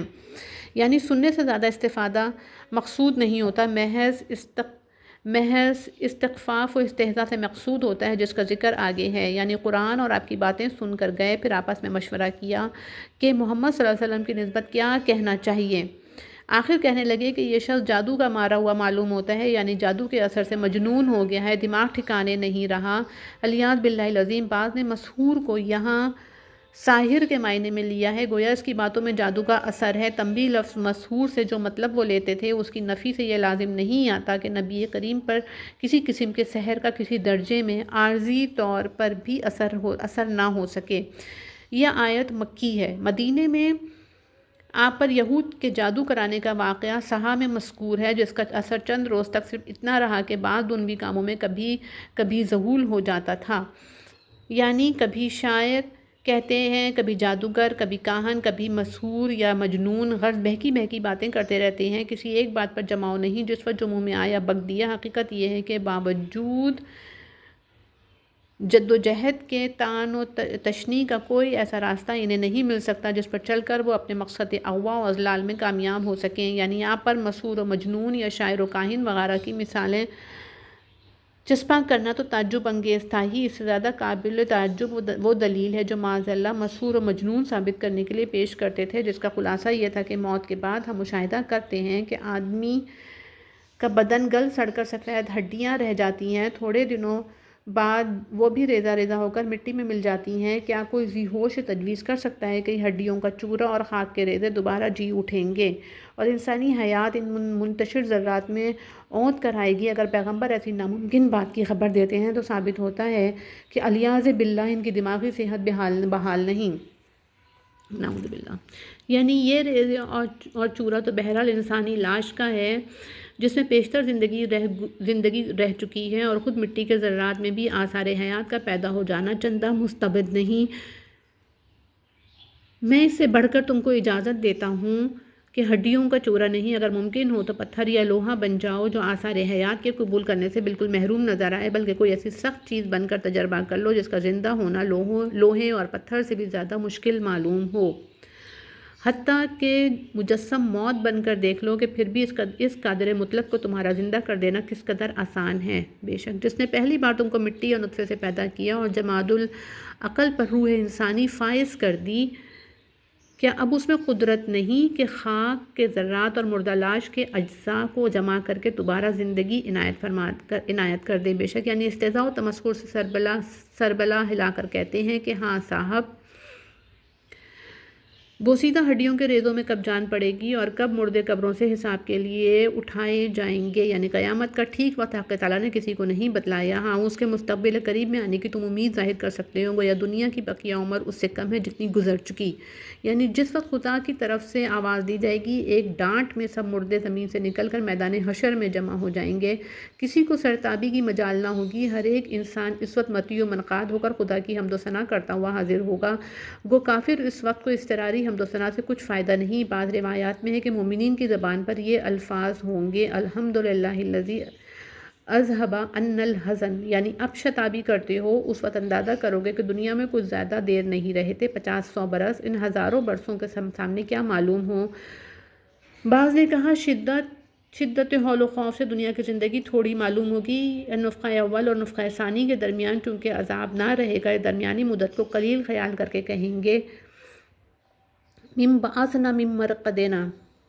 مشرکین کی جہالت اور طعن و تمسخر کو سن کر ممکن تھا کہ کوئی مسلمان نصیحت و فہمائش کرتے وقت تنگ دلی برتنے لگے اور سختی پر اتر آئے، اس لیے کہ مسلمانوں کو نصیحت فرمائی کے مذاکرے میں کوئی سخت دل آزار اور اشتعال انگیز پہلو اختیار نہ کریں، کیونکہ اس سے بجائے فائدے کے نقصان ہوتا ہے۔ شیطان دوسرے کو ابھار کر لڑائی کرا دیتا ہے، پھر مخاطب کے دل میں ایسی ضد و عداوت قائم ہو جاتی ہے کہ سمجھتا ہو تب بھی نہ سمجھے، یعنی رحم کرے ایمان کی توفیق دے کر یا عذاب دے کر، حالت کفر پر مار کر۔ حضرت شاہ صاحب رحمۃ اللہ علیہ لکھتے ہیں کہ مذاکرے میں حق والا جھنجھلانے لگتا ہے کہ دوسرا صریح حق کو نہیں مانتا، سو فرما دیا کہ تم ان کی ہدایت کے ذمہ دار نہیں، اللہ بہتر جانتا ہے، جس کو چاہے راہ سمجھائے۔ یعنی ہم اپنے علم میں محیط کے موافق ہر ایک کے ساتھ معاملہ کرتے ہیں، جس کو مناسب جانا آدمیوں میں سے پیغمبر بنایا، پھر جس پیغمبر کو چاہا دوسرے پیغمبروں پر کلی یا جزئی فضیلت عنایت کی۔ حضرت شاہ صاحب رحمۃ اللہ علیہ یعنی باز نبی تھے کہ امت کی حد سے زیادہ شرارتوں پر آخرکار جھنجھلا گئے، آپ کا حوصلہ ان سے زیادہ رکھا اور سب پر فضیلت دی ہے، لہٰذا آپ کی خوش اخلاقی اپنے مرتبہ عالی کے موافق ہونی چاہیے۔ اور خصوصیت سے داؤد علیہ السلام کا ذکر کیا کیونکہ دونوں چیزیں رکھتے تھے، جہاد بھی اور زبور بھی۔ سمجھانے کو فی الحدیث وہی دونوں باتیں یہاں بھی ہیں، قرآن اور جہاد۔ بعد نے کہا کہ یہاں زبور کا ذکر کر کے حضور کی فضیلت کلیہ اور امت محمدیہ کے فضل و شرف کی طرف اشارہ فرما دیا، کیونکہ حضور صلی اللہ علیہ وسلم کے خاتم الانبیاء اور اس امت کے اشرف الامم ہونے پر زبور شریف کے مضامین مشتمل تھے، یعنی محمد صلی اللہ علیہ وسلم. یعنی خدا تو وہ ہے جس کو چاہے عذاب دے، جس پر چاہے مہربانی فرمائے، جس کو جس قدر چاہے دوسروں پر فضیلت عطا کرے، اس کی قدرت کامل اور علم محیط ہو. اب ذرا مشرکین ان ہستیوں کو پکاریں جن کو انہوں نے خدا سمجھ رکھا ہے یا بنا رکھا ہے. کیا ان میں ایک بھی ایسا مستقل اختیار رکھتا ہے کہ ذرا سی تکلیف کو تم سے دور کر سکے یا ہلکی کر دے یا تم سے اٹھا کر کسی دوسرے پر ڈال دے؟ پھر ایسی ضعیف و عاجز مخلوق کو معبود ٹھہرانا کیسے روا ہوگا؟ بے شک رب العالمین. بخاری میں روایت ہے کہ کچھ لوگ جاہلیت میں جنات کی عبادت کرتے تھے. وہ جن مسلمان ہو گئے اور یہ پوچھنے والے اپنی جہالت پر قائم رہے. ان کے حق میں آیت نازل ہوئی. بعض کہتے ہیں کہ جن و ملائکہ، مسیح و عزیر وغیرہ کے پوجنے والے سب اس میں شامل ہیں. مطلب یہ کہ جن ہستیوں کو تم معبود و مستعان سمجھ کر پکارتے ہو وہ خود اپنے رب کا بیش قرب تلاش کرتے ہیں. ان کی دوادوش صرف اس لیے ہے کہ خدا کی نزدیکی حاصل کرنے میں کون آگے نکلتا ہے. ان میں جو زیادہ مقرب ہیں وہی زیادہ قرب الہی کے طالب رہتے ہیں اور سوچتے ہیں کہ کسی سب سے زیادہ مقرب بندے کی دعا وغیرہ کو حصول قرب کا وسیلہ بنائیں. بس جب تمہارے تجویز کیے ہوئے معبودوں کا خدا کے سامنے یہ حال ہے تو اپنے تئیں خود فیصلہ کر لو کہ خدا تعالیٰ کو خوش رکھنا کہاں تک ضروری ہے. غیر اللہ کی پرستش سے نہ خدا خوش ہوتا ہے نہ وہ جنہیں تم خوش رکھنا چاہتے ہو. تنبیہ توسل اور تعبد میں فرق ظاہر ہے. پھر توسل بھی اسی حد تک مشروع ہے جہاں تک شریعت نے اجازت دی، یعنی باوجود غایت و قرب کے ان کی امیدیں محض کہ تعالیٰ کی مہربانی سے وابستہ ہیں اور اسی کے عذاب سے ہمیشہ لرزاں ترساں رہتے ہیں. وہ جانتے ہیں کہ ہر قسم کا نفع پہنچانا یا ضرر کو روکنا ایک خدا کے قبضے میں ہے. بے شک اس آیت کا مطلب کئی طرح لیا جا سکتا ہے. الف دنیا کی ہر ایک بستی کو عظیم الشان گناہوں کی پاداش میں قیامت سے پہلے نفع عذاب مسلسل بھیج کر بالکل ہی تباہ و خراب کر دیا جائے گا، یا اگر گناہ انتہائی درجے کے نہ ہوں گے تو درجہ دوئم کے جرائم کی سزا میں عام ہلاکت سے کم کوئی سخت آفت اس بستی پر نازل کی جائے گی. باقی ایسی بستی کہاں ہے جو ازل سے ابد تک نہ گناہ کرے نہ کسی آفت میں پھنسے؟ قیامت سے پیشتر ضروری ہے کہ ہر ایک بستی طبعی موت بھیج کر ویران کی جائے یا کسی سخت آفت و بلا میں مبتلا ہو. طبعی موت پر جو تعذیب کے رنگ سے خالی ہو. لفظ ہلاک کا اطلاق قرآن حدیث سے ثابت ہے. کفار کی ہر ایک بستی یا قیامت سے پہلے اپنے سنگین جرائم کی پاداش میں نابود و تباہ کر دی جائیں گی یا کسی نہ کسی وقت یعنی قیامت سے پہلے یا بعد سخت عذاب کا مزہ چکھیں گی. بہرحال کوئی معنی لیے جائے مقصود اس آیت سے تحذیر ہے. گویا پہلے جو فرمایا تھا یہاں اس کے وقوع کی خبر دی گئی، یعنی یہ فیصلہ بالکل حتمی اور اٹل ہے جو علم الہی میں طے ہو چکا اور لوح محفوظ میں لکھا گیا ہے. کوئی طاقت اسے روک نہیں سکتی. ہر شہر کے لوگ ایک بزرگ کو پوچھتے ہیں کہ ہم اس کی رعیت ہیں اور اس کی پناہ میں ہیں، سو وقت آئے پر کوئی پناہ نہیں دے سکتا. بے شک حدیث میں ہے کہ اہل مکہ نے حضور صلی اللہ علیہ وسلم سے چند نشانیاں طلب کی، مثلاً یہ کہ کوہ صفا کو سونا بنا دیجئے یا پہاڑوں کو ہمارے گرد و پیش سے ہٹا کر زراعت کے قابل زمین ہموار کر دیجئے وغیرہ. ذالک ایسا کرو تو ہم آپ کو مان لیں گے. اس کے جواب میں آیت نازل ہوئی، یعنی ایسے فرمائشی نشان دکھلانا خدا تعالیٰ کو کچھ دشوار نہ تھا، لیکن پہلے لوگوں کو ان کی فرمائش کے مطابق نشان دکھلائے گئے تب بھی نہ مانے بلکہ سرکشی میں اور ترقی کر گئے. آخر سنت اللہ کے موافق اس کا نتیجہ یہ ہوا کہ بالکل نیست و نابود ہو کر دیے گئے. اب اگر تمہاری سب فرمائشیں پوری کر دی جائیں اور خدا کے علم میں ہے، بلکہ تمہارے احوال سے بھی ظاہر ہے کہ تم پھر بھی ماننے والے نہیں، تو سنت اللہ کے موافق اس کا نتیجہ وہی استیصال و اہلاک کلی ہونا چاہیے جو اس امت کے حق میں خلاف مصلحت و حکمت ہے. خدا تعالیٰ کا ارادہ اس آخری امت کی نسبت یہ نہیں کہ گزشتہ اقوام و امم کی طرح عذاب و مستعصل بھیج کر بالکل ہی تباہ کی جائے، بل پہلی امتوں کی فرمائشی نشان دکھلانا اس بنا پر جائز رکھا گیا کہ ان کی بالکلیہ تباہی خدا کے نزدیک اس قدر لائق التفات نہ تھی اور آخر میں آنے والی امت کو کچھ نمونے دکھلانے تھے کہ فرمائشی نشان مانگنے والوں کا حشر ایسا ہوتا ہے. چنانچہ اس آیت میں انہی تاریخی نظائر کی طرف اجمالی اشارہ فرما دیا گیا کہ اگر فرمائشی نشان دیکھنے کے بعد تکذیب کی اور یقین کرو گے تو جو حشر پہلوں کا ہوا وہی تمہارا ہوگا، لیکن حکمت الہیہ مقتضی نہیں کہ تم کو اس طرح تباہ کیا جائے، لہٰذا فرمائشی نشانات کا بھیجنا موقوف کیا گیا.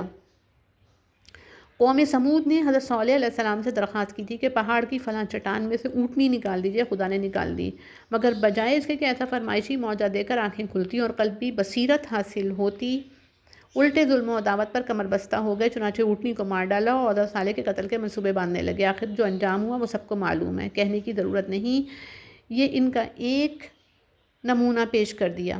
یعنی ہدایت و نشانیاں دیکھنے پر موقوف نہیں، غیر معمولی نشانات بھیجنے سے تو مقصود یہ کہ قدرت قاہرہ کو دیکھ کر لوگ خدا سے ڈریں اور ڈر کر اس کی طرف جھکیں۔ اگر یہ مقصود حاصل نہ ہوں اور فی الحال اس قوم کو تباہ کرنا بھی مصلحت نہیں، تو محض فرمائشیں پورا کرنے سے کیا حاصل ہے؟ باقی عام تخفیف و انداز کے لیے جن آیت و نشانات کا بھیجنا مصلحت ہے وہ برابر بھیجے جاتے ہیں۔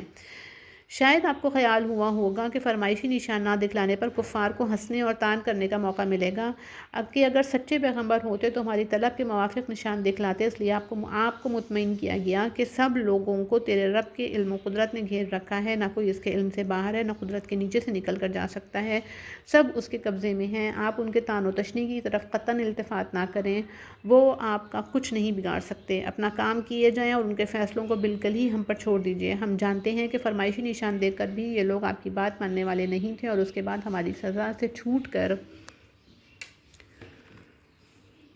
نکل بھاگنا بھی ممکن نہ تھا۔ اور یہ بھی ہم جانتے ہیں کہ لوگوں میں سے کون فی الحال تباہ کر ڈالنے کے لائق ہے اور کن لوگوں کو باقی رکھنا مصلحت ہے، لہٰذا آپ اس جھنجٹ میں نہ پڑیں، یہ سب ہمارے محاصرے میں ہے، آخر مسلمان ہو کر رہیں گے۔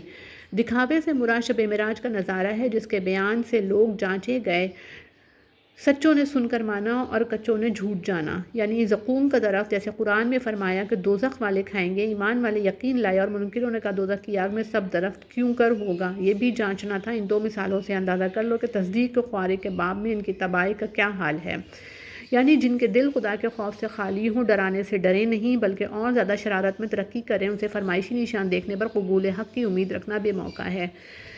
بے شک یہ قصہ کئی جگہ گزر چکا، یہاں اس پر متنبہ کیا ہے کہ اللہ تعالیٰ کے حکم کا بے چوں چرا ماننا فرشتوں کا اور اس میں شبہات نکالنا شیطان کا کام ہے۔ یہ کافر بھی اسی کی چال چل رہے ہیں، جو بات بات میں کج بحثیاں کرتے ہیں، مگر یاد رہے کہ ان کا انجام بھی وہی ہونے والا ہے جو ان کے امام ابلیس العین کا ہوگا۔ یعنی تھوڑے سے چھوڑ کر باقی سب کو اپنا مسخر کر لوں، جیسے گھوڑے کو لگام دے کر قابو کر لیا جاتا ہے، پھر جو میرے سامنے اتنا کمزور ہے اسے مجھ پر فضیلت دینا کس طرح جائز ہوگا؟ یعنی جتنا زور لگا سکتا ہے لگا لے، یہاں بھی تیرے اور تیرے ساتھیوں کے واسطے جیل خانہ تیار ہے۔ یعنی وہ آواز جو خدا کی عصیان کی طرف بلاتی ہو، مراد اس سے وسوسہ ڈالنا ہے، اور مزامیر باجا گاجا بھی اس میں داخل ہو سکتا ہے۔ یعنی ساری طاقت صرف کر ڈال اور پوری قوت سے لشکر کشی کر۔ خدا کی معصیت میں لڑنے والے سب شیطان کے سوار اور پیادے ہیں، جن ہوں یا انس۔ یعنی دل میں ارمان نہ رکھ، ان کو ہر طرح ابھار کے مال اولاد میں تیرا حصہ لگائیں، یعنی یہ چیزیں ناجائز طریقے سے حاصل کرنے اور ناجائز کاموں میں صرف کریں۔ یعنی شیطان جو سب اسباق دکھاتا ہے، اس سے فریب کھانا احمق کا کام ہے، اس کے سب وعدے دغا بازی اور فریب سے ہیں، چنانچہ وہ خود اقرار کرے گا۔ سورہ ابراہیم۔ یعنی جو خدا پر اعتماد توکل کریں وہ ان کا کام بناتا ہے اور شیطان کے جال سے نکالتا ہے۔ یہ خدا کی کارسازی کا ایک نمونہ پیش کیا ہے، جس میں ایک مشرک کو بھی اقرار کرنا پڑتا ہے کہ اس کے سوا کوئی کارساز نہیں، کہ ہیں عارضی زور کمزور سارے۔ یعنی روزی کو اکثر قرآن میں فضل فرمایا ہے، فضل کے معنی زیادہ کے ہیں، سو مسلمان کی بندگی آخرت کے واسطے اور دنیا لبھاؤں میں ملتی ہے۔ یعنی مصیبت سے نکلتے ہی محسن حقیقی کو بھول جاتا ہے۔ چند منٹ پہلے دریا کی موجوں میں خدا یاد آ رہا تھا، کنارے پر قدم رکھا اور بے فکر ہو کر سب فراموش کر بیٹھا، اس سے بڑھ کر ناشکر گزاری کیا ہوگی؟ یعنی سمندر کے کنارے خشکی میں دھسا دے، مثلا زلزلہ آ جائے اور زمین شق ہو کر قارون کی طرح اس میں دھس جاؤ، خلاصہ یہ ہے کہ ہلاک کرنا کچھ دریا کی موجوں پر موقوف نہیں۔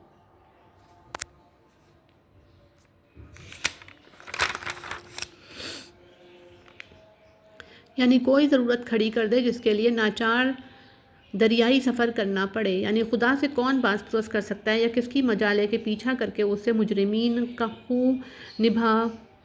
خون بہا وصول کرے۔ یعنی آدمی کو جنس کو حسن صورت منطق تدابیر اور عقل و حواس عنایت فرمائے، جن سے دنوی و اخروی مظاہر و منافع کو سمجھتا اور اچھے برے میں تفریق کرتا ہے۔ ہر طرف ترقی کی راہیں اس کے لیے کھلی ہیں، دوسری مخلوقات کو قابو میں لا کر اپنے کام میں لگاتا ہے، خشکی میں جانوروں کی پیٹھ پر یا دوسری طرح طرح کی گاڑیوں میں سفر کرتا اور سمندروں کو کشتیوں اور جہازوں کے ذریعے بے تکلف طے کرتا چلا جاتا ہے۔ قسم قسم کے عمدہ کھانے، کپڑے، مکانات اور دنوی آسائش و در رہائش کے سامانوں سے منتفع ہوتا ہے، انہی آدمیوں کے سب سے پہلے باپ آدم علیہ السلام کو خدا تعالیٰ نے مسجود و ملائکہ اور ان کے آخری پیغمبر علیہ الصلوۃ والسلام کو کل مخلوقات کا سردار بنایا۔ غرض نوع انسانی کو حق تعالیٰ نے کئی حیثیت سے عزت اور بڑائی دے کر اپنی بہت بڑی مخلوق پر فضیلت دی۔ اوپر کے رکوع میں آدم کی نسبت شیطان کا کہنا اور ملائکہ کا آدم کو سجدہ کرنا، پھر بنی آدم کو کشتی کے ذریعے دریائی سفر طے کرانا مذکور تھا۔ اس آیت کا مضمون مضامین مذکورہ بالا سے صاف طور پر مربوط ہے۔ تمام مفسرین نے اس آیت کے تحت میں یہ بحث چھیڑ دی کہ ملائکہ اور بشر میں کون افضل ہے، کون مفضول، لیکن انصاف یہ ہے کہ اس آیت سے اس کے مسئلے کا فیصلہ نہیں ہوتا۔ حنفیہ کی رائے یہ نقل ہے کہ رسل بشر رسل ملائکہ سے افضل ہیں اور رسل ملائکہ باستثناء رسل بشر کے باقی تمام فرشتوں اور آدمیوں سے افضل ہیں، اور عام فرشتوں کو عام آدمیوں پر فضیلت حاصل ہے۔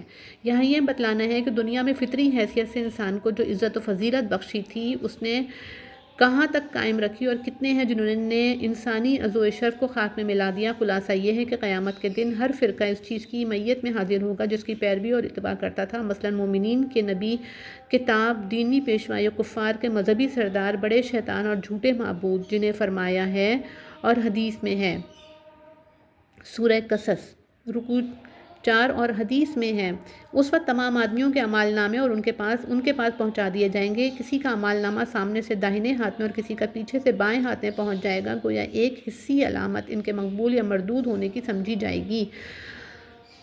اصحاب یمین داہنے ہاتھ میں عمل نامہ پکڑنے والے وہ ہوں گے جنہوں نے دنیا میں حق کو قبول کر کے اپنی فطری شرافت اور انسانی کرامت کو باقی رکھا۔ جس طرح دنیا میں انہوں نے دیکھ بھال کر اور سوچ سمجھ کر کام کیا، آخرت میں ان کی وہ احتیاط کام آئی۔ اس دن وہ خوشی سے پھولے نہ سمائیں گے، بڑے سرور و انبساط سے اپنا عمل نامہ پڑھیں گے اور دوسروں کو کہیں گے کہ آؤ میری کتاب پڑھ لو۔ باقی دوسرے لوگ یعنی اصحاب شمال، ان کا کچھ حال اگلی آیت میں بیان فرمایا، یعنی بعض نے لفظاً امام سے خود اعمال نامہ مراد لیا ہے، کیونکہ وہاں لوگ اس کے پیچھے چلیں گے، یعنی کھجور کی گٹلی کے درمیان جو ایک باریک دھاگا سا ہوتا ہے، اتنا ظلم بھی وہاں نہ ہوگا، ہر ایک کی محنت کا پورا بلکہ پورے سے زیادہ پھل ملے گا۔ یعنی یہاں ہدایت کی راہ سے اندھا رہا، ویسا ہی آخرت میں بہشت کی راہ سے اندھا ہے اور بہت دور پڑا ہے۔ یہ اصحاب یمین کے بالمقابل اصحاب شمال کا ذکر ہوا۔ بعض نے وَأَضَلُّ سَبِیلًا کا مطلب یہ لیا ہے کہ دنیا میں تو تلافی مآفات کا امکان تھا، آخرت میں اس سے بھی دور جا پڑا، کیونکہ اب تدارک و تلافی کا امکان ہی نہیں رہا۔ یعنی بعض اندھے ایسے شریر ہیں کہ خود تو راہ پر کے آتے بڑے بڑے 100 آنکھوں کو بچلانا چاہتے ہیں، چنانچہ کفار مکہ کی بے حیائی اور جسارت کو دیکھیے کہ آپ پر ڈورے ڈالتے ہیں کہ خدا نے جو احکام دیے اور وہی بھیجی، اس کا ایک حصہ ان کی خاطر سے آپ معاذاللہ چھوڑ دیں یا بدل ڈالیں۔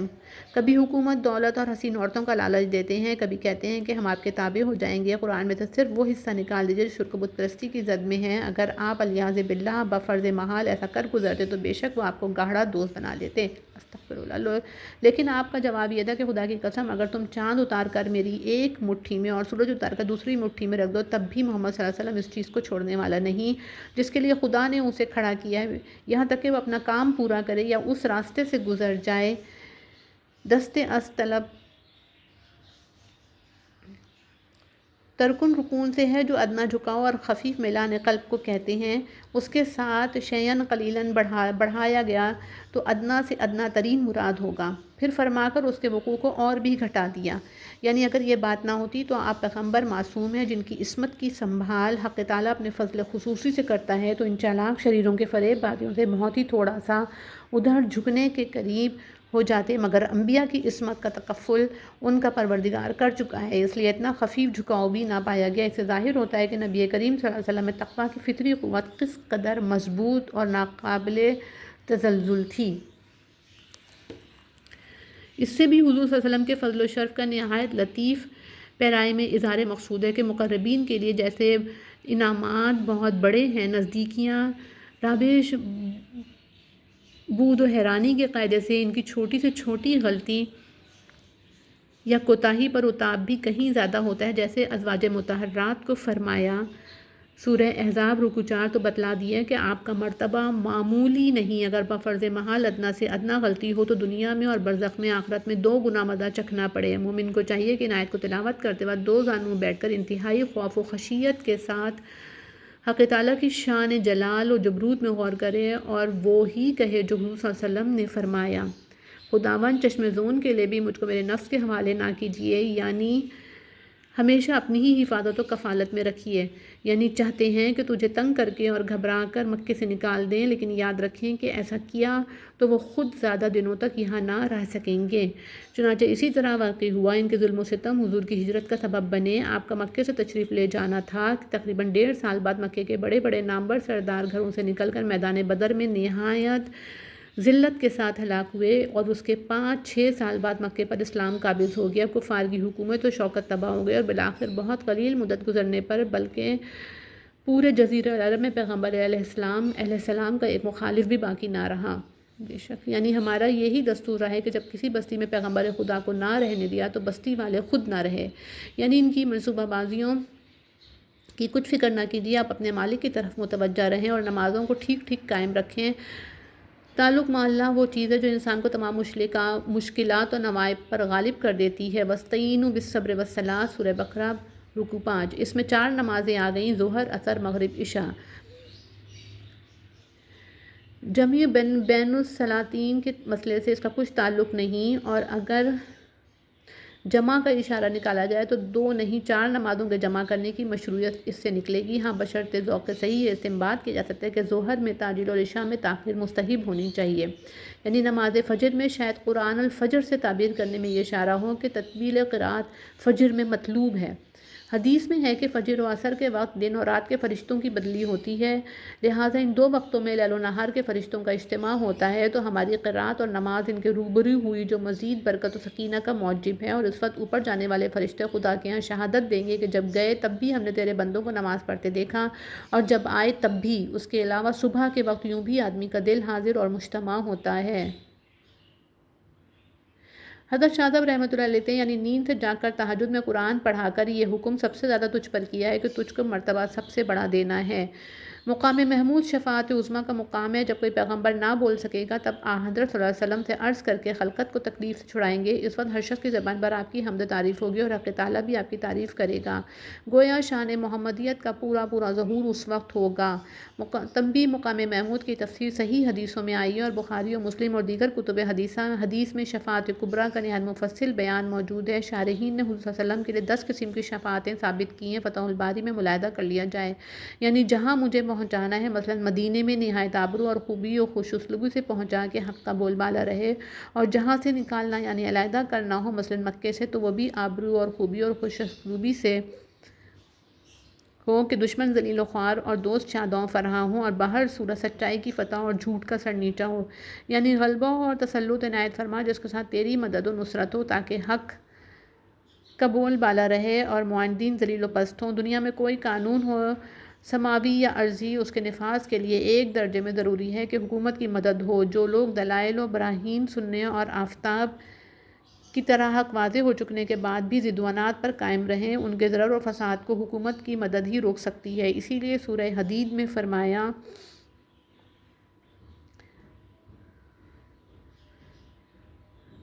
رکوع نمبر 3، یہ عظیم الشان پیشگوئی مکے میں کی گئی جہاں بظاہر کوئی سامان غلبہ حق کا نہ تھا۔ یعنی کہہ دو قرآن کریم مومنین کو بشارتیں سناتا ہوا اور باطل کو کچلتا ہوا پہنچا، بس سمجھ لو کہ اب دین حق غالب ہوا اور کفر بھاگا، نہ صرف مکے سے بلکہ سارے عرب سے۔ حدیث میں ہے کہ نبی کریم صلی اللہ علیہ وسلم جب مکے میں فاتحانہ داخل ہوئے، اس وقت کعبے کے گرد 360 بت رکھے ہوئے تھے۔ آپ ایک چھڑی سے سب پر ضرب لگاتے اور فرماتے تھے،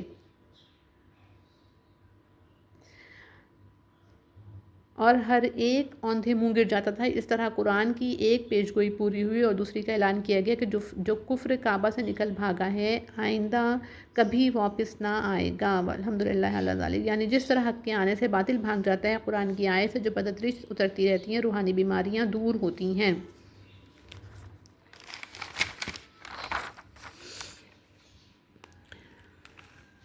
دلوں سے عقائد باطلہ، اخلاق ذمیمہ اور شکوک و شبہات کے روگ مٹ کر صحت باطنی سے حاصل ہوتی ہیں، بلکہ بسا اوقات اس کی مبارک تاثیر سے بدنی صحت بھی حاصل کی جاتی ہے، جیسا کہ روح المعانی اور زاد المعاد وغیرہ میں اس کا فلسفہ اور تجربہ بیان کیا گیا۔ بہرحال جو لوگ ایمان لائیں یعنی اس نسخہ شفا کو استعمال کریں گے، تمام قلبی اور روحانی امراض سے نجات پا کر خدا تعالیٰ کی رحمت خصوصی اور ظاہری و باطنی نعمتوں سے سرفراز ہوں گے۔ ہاں، جو مریض اپنی جان کا دشمن طبیب اور علاج سے دشمنی ہی کی ٹھان لے تو ظاہر ہے جس قدر علاج دوا سے نفرت کر کے دور بھاگے گا، اسی قدر نقصان اٹھائے گا، کیونکہ مرض امتداد زمانہ سے مہلک ہوتا جائے گا، جو آخر جان لے کر چھوڑے گا۔ تو یہ آفت قرآن کی طرف سے نہیں، خود مریض ظالم کی طرف سے آئی، کما قال تعالیٰ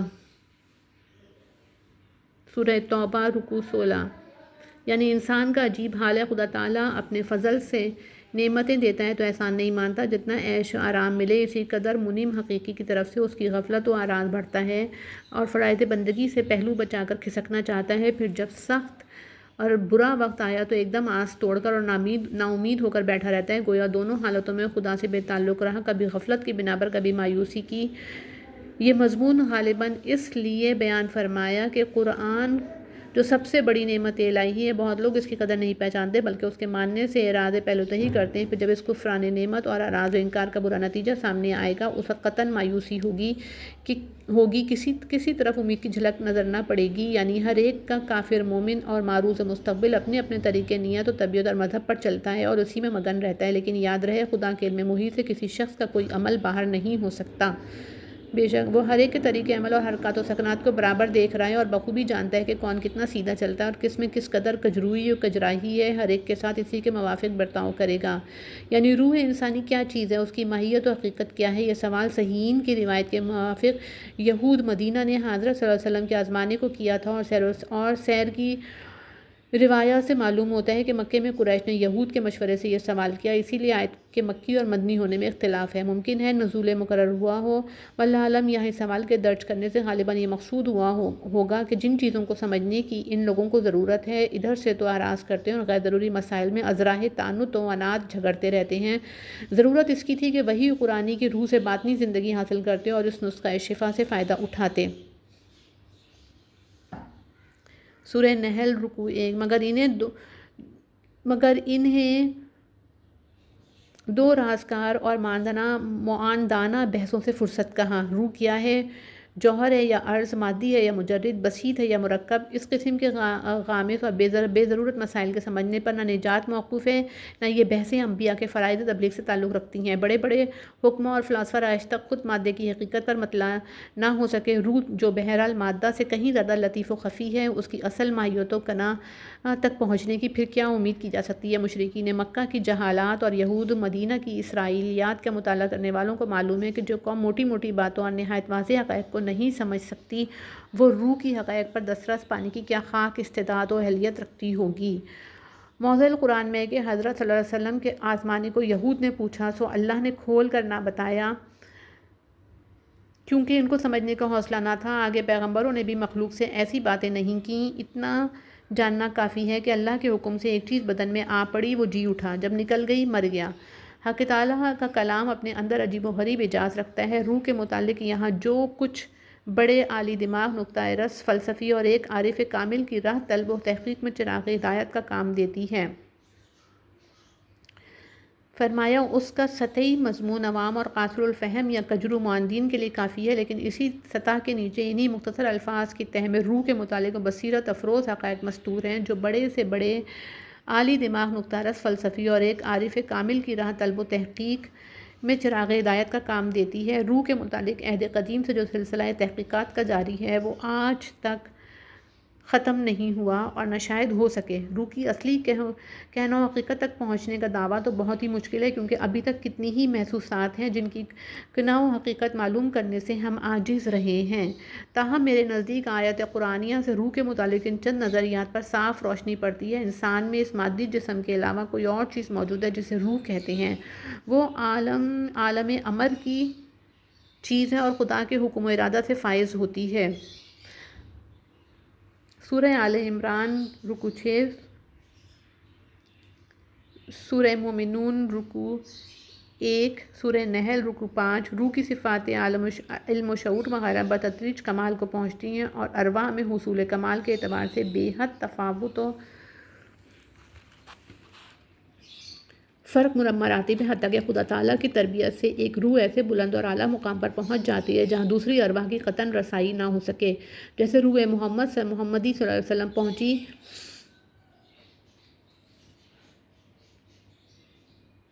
مگر اس کے یہ کمالات ذاتی نہیں، وہاب حقیقی کے عطا کیے ہوئے ہیں اور محدود ہیں۔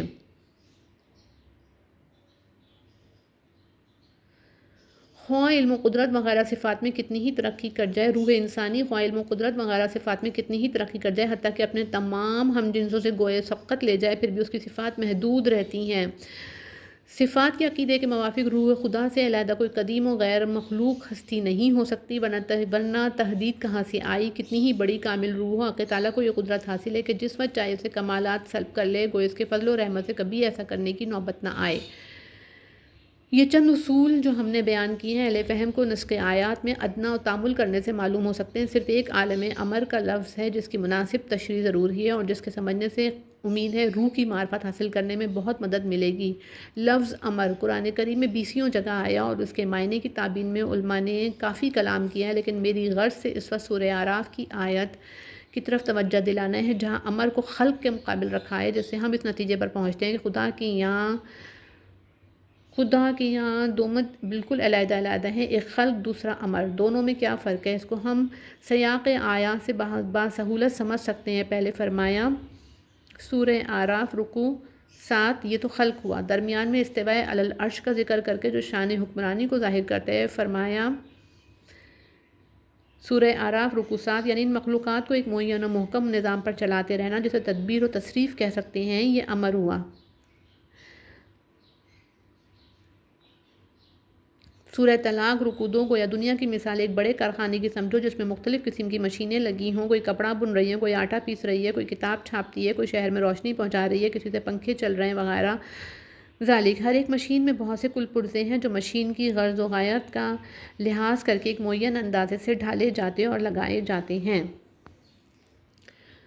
پھر سب پرزے جوڑ کر مشین کو فٹ کیا جاتا ہے۔ جب تمام مشینیں فٹ ہو کر کھڑی ہو جاتی ہیں تب الیکٹرک کے خزانے سے ہر مشین کی طرف جدا جدا راستہ سے کرنٹ چھوڑ دیا جاتا ہے، آئنے واحد میں ساکن و خاموش مشینیں اپنی اپنی ساخت کے موافق گھومنے اور کام کرنے لگ جاتی ہیں۔ بجلی ہر مشین اور ہر پرزے کو اس کی مخصوص ساخت اور غرض کے مطابق گھماتی ہے، حتیٰ کہ جو قلیل و کثیر کہربائیہ روشنی کے لیمپوں اور قمقموں میں پہنچتی ہے وہاں پہنچ کر انہی قمقموں کی حیات اور رنگ اختیار کر لیتی ہے۔ اس مثال میں یہ بات واضح ہو گئی کہ مشین کا ڈھانچہ تیار کرنا، اس کے کل پرزوں کا ٹھیک اندازے پر رکھنا، پھر فٹ کرنا ایک سلسلے کے کام ہے جن کی تکمیل کے بعد مشین کو چالو کرنے کے لیے ایک دوسری چیز بجلی یا اسٹیم اس کے خزانے سے لانے کی ضرورت ہے۔ اسی طرح سمجھ لو حق تعالیٰ نے اول و آسمان کی تمام مشینیں بنائیں جس کو خلق کہتے ہیں، ہر چھوٹا بڑا پرزہ ٹھیک اندازے کے موافق تیار کیا جسے تقدیر کہا گیا، سب کل پرزوں کو جوڑ کر مشین کو فٹ کیا جسے تصویر کہتے ہیں۔ یہ سب افعال خلق کی رمز میں تھے۔ اب ضرورت تھی کہ جس مشین کو جس کام میں لگانا ہے لگا دیا جائے۔ آخر مشین کو چالو کرنے کے لیے امر الہی کی بجلی چھوڑ دی گئی، شاید اس کا تعلق اس میں باری سے ہے۔ الخالق الباری المصور سورہ حشر رکوع 3 فی الحدیث النفوس فوراً چلنے لگی، غرض ادھر سے حکم ہوا چل فوراً چلنے لگی۔ فرمائے انما امرہ اذا اراد شیئا ان یقول لہ کن فیکون، یاسین شریف رکوع 5۔ دوسری جگہ نہایت وضاحت کے ساتھ امر کن کو خلق جسد پر مرتب کرتے ہوئے ارشاد ہوا۔ آل عمران رکوع 6۔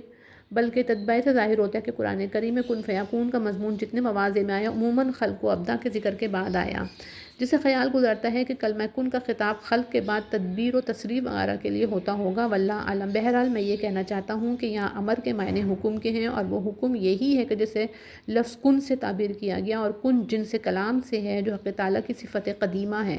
جس طرح ہم اس کی تمامی صفات مثلاً حیات، سمع، بصر وغیرہ کو بلا کیف تسلیم کرتے ہیں، کلام اللہ و کلمۃ اللہ کے متعلق بھی یہی مسلک رکھنا چاہیے۔ خلاصہ مطلب یہ ہوا کہ روح کے ساتھ اکثر جگہ قرآن میں امر کا لفظ استعمال ہوا ہے۔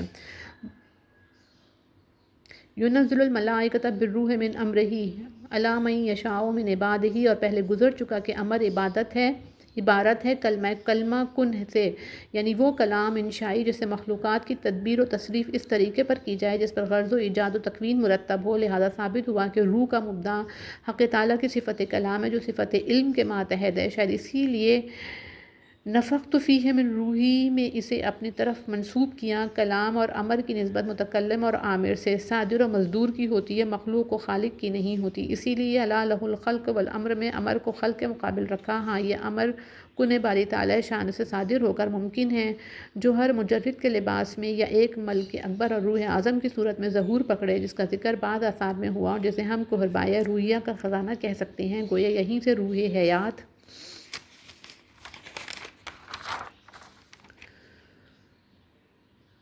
کی لہریں دنیا کی ذوی الارواح پر تقسیم کی جاتی ہیں، اور الارواح جنود کے بے شمار تاروں کا یہی کنیکشن ہوتا ہے۔ اب جو کرنٹ چھوٹی بڑی بے شمار مشینوں کی طرف چھوڑا جاتا ہے، وہ مشین سے اس کی بناوٹ اور استعداد کے موافق کام لیتا ہے اور اس کی ساتھ کے مناسب حرکات دیتا ہے، بلکہ جن فی الحقیقت خدا تعالیٰ نے ہر انسان کو خواب کے ذریعے سے بڑی بھاری ہدایت کی ہے کہ جب ایک آدمی کی قوت مصورہ میں اس نے اس قدر طاقت رکھی ہے کہ اپنی بساط کے موافق غیر مجسم خیالات کو جسمی سانچے میں ڈھال لے اور ان میں ہی وہ خواص و آثار باذن اللہ پیدا کرے جو عالم بیداری میں اجسام سے وابستہ تھے۔ پھر تماشا یہ ہے کہ وہ خیالات خواب دیکھنے والے کے دماغ سے ایک منٹ کو علیحدہ بھی نہیں ہوا، ان کا ذہنی وجود بدستور قائم ہے۔ تو کیا اس حقیر سے نمونے کو دیکھ کر ہم اتنا نہیں سمجھ سکتے کہ ممکن ہے قادر مطلق اور مصور برحق جل والا کا امر بے کیف کن باوجود صفت قائمہ بذات تعالیٰ ہونے کے کسی ایک متعدد صورتوں میں جلوہ گر ہو جائے۔ ان صورتوں کو ہم ارواح یا فرشتے یا کسی اور نام سے پکاریں، وہ ارواح و ملائکہ وغیرہ سب حادث ہوں اور امر الہی بحالہ قدیم رہے، امکان و حدوث کے آثار و رواں حکام ارواح وغیرہ تک محدود رہیں اور امر الہی ان سے پاک و برتر ہو۔ جیسے جو صورت خیالیہ بحالت خواب آگ کی صورت میں نظر آتی ہے، اس صورت ناریہ میں احراق سوزش، گرمی وغیرہ سب آثار ہم محسوس کرتے ہیں۔ حالانکہ اسی آگ کا تصور سالہ سال بھی دماغوں میں رہے تو ہمیں ایک سیکنڈ کے لیے آثار محسوس نہیں ہوتے۔ بس کوئی شبہ نہیں کہ روح انسانی خواہ جو ہر مجرد ہو یا جسم لطیف نورانی امر ربی کا مظہر ہے، لیکن یہ ضرور نہیں کہ مظہر کے سب احکام و آثار ظاہر پر جاری ہوں۔ واضح رہے کہ جو کچھ ہم نے لکھا اور جو مثالیں پیش کی ان سے مقصود محض تسہیل و تقریب الفہم ہے، الفہم ہے، ورنہ ایسی کوئی مثال دستیاب نہیں ہو سکتی جو ان حقائق کے غیبیہ پر پوری طرح منطبق ہو۔ رہا یہ مسئلہ کہ روح جو ہر مجرد ہے، جیسا کہ اکثر حکمائے قدیم اور صوفیہ کا مذہب ہے، یا جسم نورانی تحلیل لطیف جیسا کہ جمہور اہل حدیث وغیرہ کی رائے ہے، اس میں میرے نزدیک قوی قول فیصل وہی ہے جو بقیت السلف سجر العلوم بحر العلوم علامہ سید انور شاہ صاحب نے فرمایا کہ بالفاظ عارفی جامع یہاں تین چیزیں ہیں: وہ جواہر جن میں مادہ اور کمیت دونوں ہوں، جیسے ہمارے ابدان مادیہ، جواہر جن میں مادہ نہیں صرف کمیت ہے، جنہیں صوفیہ اجسام مثالیہ کہتے ہیں، اجسام مثالیہ کہتے ہیں، وہ جواہر۔ نمبر 3، وہ جواہر جو مادہ اور کمیت دونوں سے خالی ہے، جن کو صوفیہ ارواح یا حکمہ جواہریہ مجردہ کے نام سے پکارتے ہیں۔ جمہور اہل شرع جس کو روح کہتے ہیں، وہ صوفیہ کے نزدیک بدن مثالی سے موسوم ہے جو بدن مادی میں حلول کرتا ہے اور بدن مادی کی طرح آنکھ، ناک، کان، ہاتھوں وغیرہ اعضاء رکھتا ہے۔ یہ روح بدن مادی سے کبھی جدا ہو جاتی ہے اور اس جدائی کی حالت میں بھی ایک طرح کا مجہول الکیفیت علاقہ بدن کے ساتھ قائم رکھ سکتی ہے، جسے بدن پر حالت موت طاری ہونے نہیں پاتی۔ گویا حضرت علی کرم اللہ وجہہ کے قول کے موافق جو تفسیر میں نقل کیا، اس وقت روح خود علیحدہ رہتی ہے مگر اس کی شعاع جسد میں پہنچ کر بقائے حیات کا سبب بنتی ہے، جیسے آفتاب لاکھوں میل سے بذریعہ شعاؤں کے زمین کو گرم رکھتا ہے، یا جیسے آج ہی میں نے اخبار میں تابردہ اطلاع موصول ہوئی کہ حال میں ایک خاص بم پھینکنے والا طیارہ بھیجا گیا تھا جس میں کوئی شخص سوار نہ تھا، لیکن اسلکی کے ذریعے سے منزل مقصود پر پہنچایا گیا۔ اس طیارے میں بم بھر کر وہاں گرایا گیا اور پھر وہ مرکز میں واپس لایا گیا۔ دعویٰ کیا جاتا ہے کہ لاسلکی کے ذریعے ہوائی جہاز نے خود بخود جو کام کیا وہ ایسا مکمل ہے جیسا کسی ہواباز کی مدد سے عمل میں آتا ہے، جس میں کوئی شکا نہیں، بلکہ اگر اس روح مجرد کی بھی کوئی اور روح ہو اور آخر میں کثرت کا سارا سلسلہ سمٹ کر امر ربی کی وحدت پر منتہی ہو جائے تو انکار کی ضرورت نہیں۔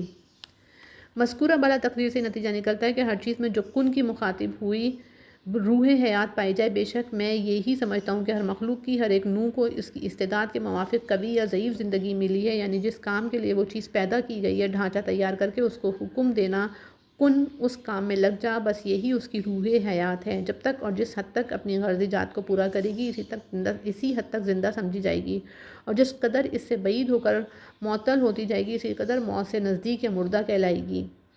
یعنی قرآن کا جو علم تم کو دیا ہے، خدا چاہے تو ذرا سی دیر میں چھین لے، پھر کوئی واپس نہ لا سکے، یعنی لیکن اس کی مہربانی پر بہت بڑی ہے، اسی لیے یہ نعمت عظمیٰ عنایت فرمائی اور چھیننے کی کوئی وجہ نہیں، صرف قدرت عظیمہ کا اظہار مقصود ہے، اور یہ کہ کیسی ہی کامل روح ہو، اس کے سب کا کمالات موہوب و مستعار ہیں، ذاتی نہیں۔ اعجاز قرآن کے متعلق پہلے متعدد مواضع میں کلام کیا جا چکا ہے، اور اس موضوع پر ہمارا مستقل رسالہ اعجاز القرآن چھپا ہوا ہے، اسے ملاحظہ کر لیا جائے۔ یعنی ان کی خیر خواہی کے لیے عجیب و غریب مضامین بار بار مختلف پیرایوں میں قسم کے عنوانوں سے بیان کیے جاتے ہیں، لیکن اکثر احمقوں کو اس کی قدر نہیں، بجائے احسان ماننے کے ناشکری پر تلے ہوئے ہیں۔ یعنی مکے کی سرزمین سے قرآن کے اعجاز سے عاجز ہو کر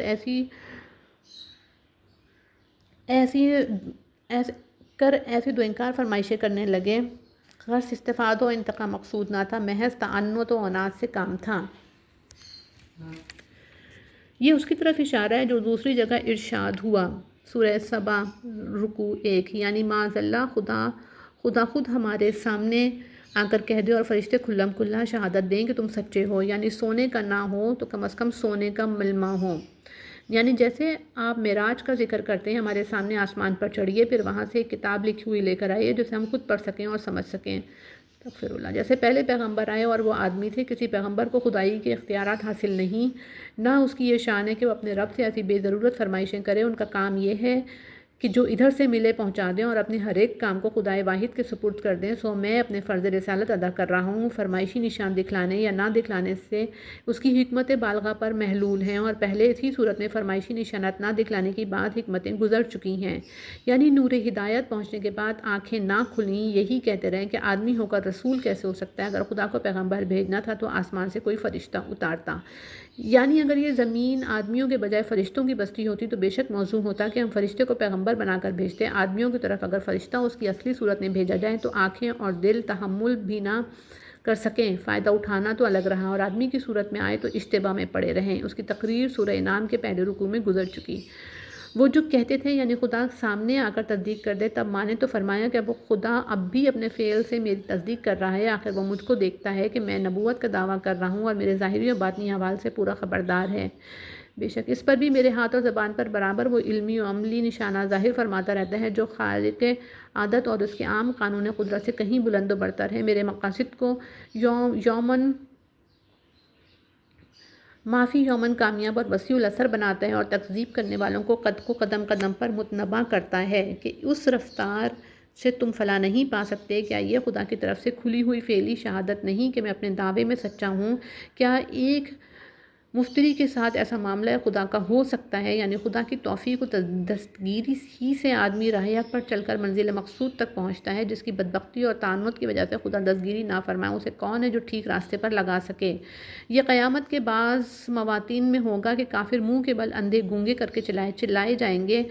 حدیث میں ہے، صحابہ نے عرض کیا، اے رسول اللہ صلی اللہ علیہ وسلم، منہ کے بل کس طرح چلیں گے؟ فرمایا، جس نے آدمی کو پاؤں سے چلایا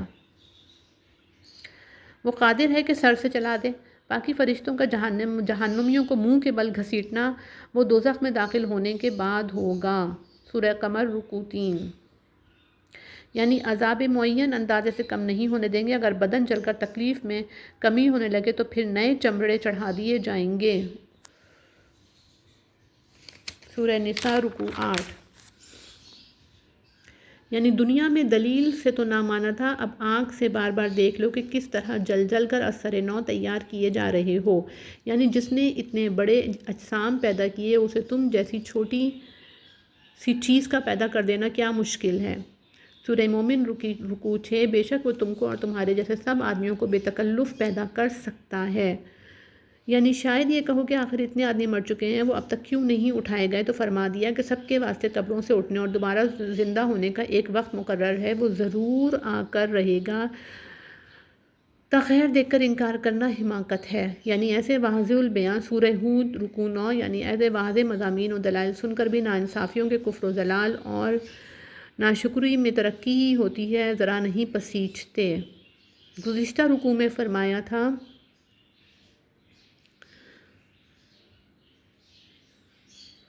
اللہ تعالیٰ نے خود اپنی رحمت سے آپ پر بہت بڑا فضل کیا کہ قرآن جیسی بے مثال دولت عطا فرمائیں۔ درمیان میں مخالفین کے تعنت و عناد، دو راسکار مطالبات، اعراض و تکذیب اور ان کے نتائج کا ذکر کر کے یہاں پھر اسی پہلے مضمون کی طرف عود کیا گیا، یعنی ایک بندے کو ایسی عظیم الشان رحمت اور عظیم النظیر دولت سے سرفراز فرمانا اسی جواد و حقیقی اور وہاب مطلق کی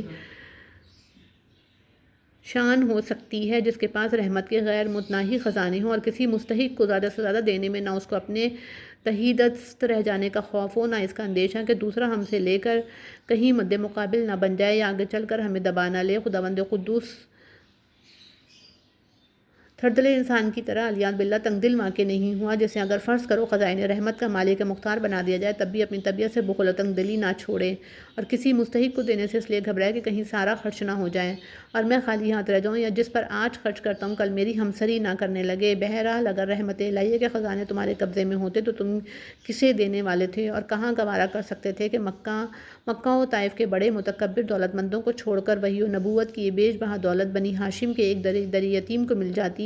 یہ حق تعالیٰ کا فیض ہے کہ جس میں جیسی استعداد و قابلیت دیکھی اس کے مناسب کمالات و انعامات کے خزانے انڈیل دیے۔ تمہارے طعنوں سے تعصب سے خدا کا فضل رکنے والا نہیں۔ محمد صلی اللہ علیہ وسلم کے طفیل میں جو خزائن آپ کے اتباع کو ملنے والے ہیں مل کر رہیں گے اور پیغمبر اسلام اور ان کے بیر و دریا دلی سے اس دولت کو بنی نوع انسان پر خرچ کریں گے، تمہاری طرح تنگ دلی نہیں دکھائیں گے، یعنی جیسے آپ کو فضل و رحمت سے قرآن عظیم دیا اور بہت کچھ مہربانیاں آپ پر فرمائی۔ ہم پہلے موسیٰ علیہ السلام کو صداقت کے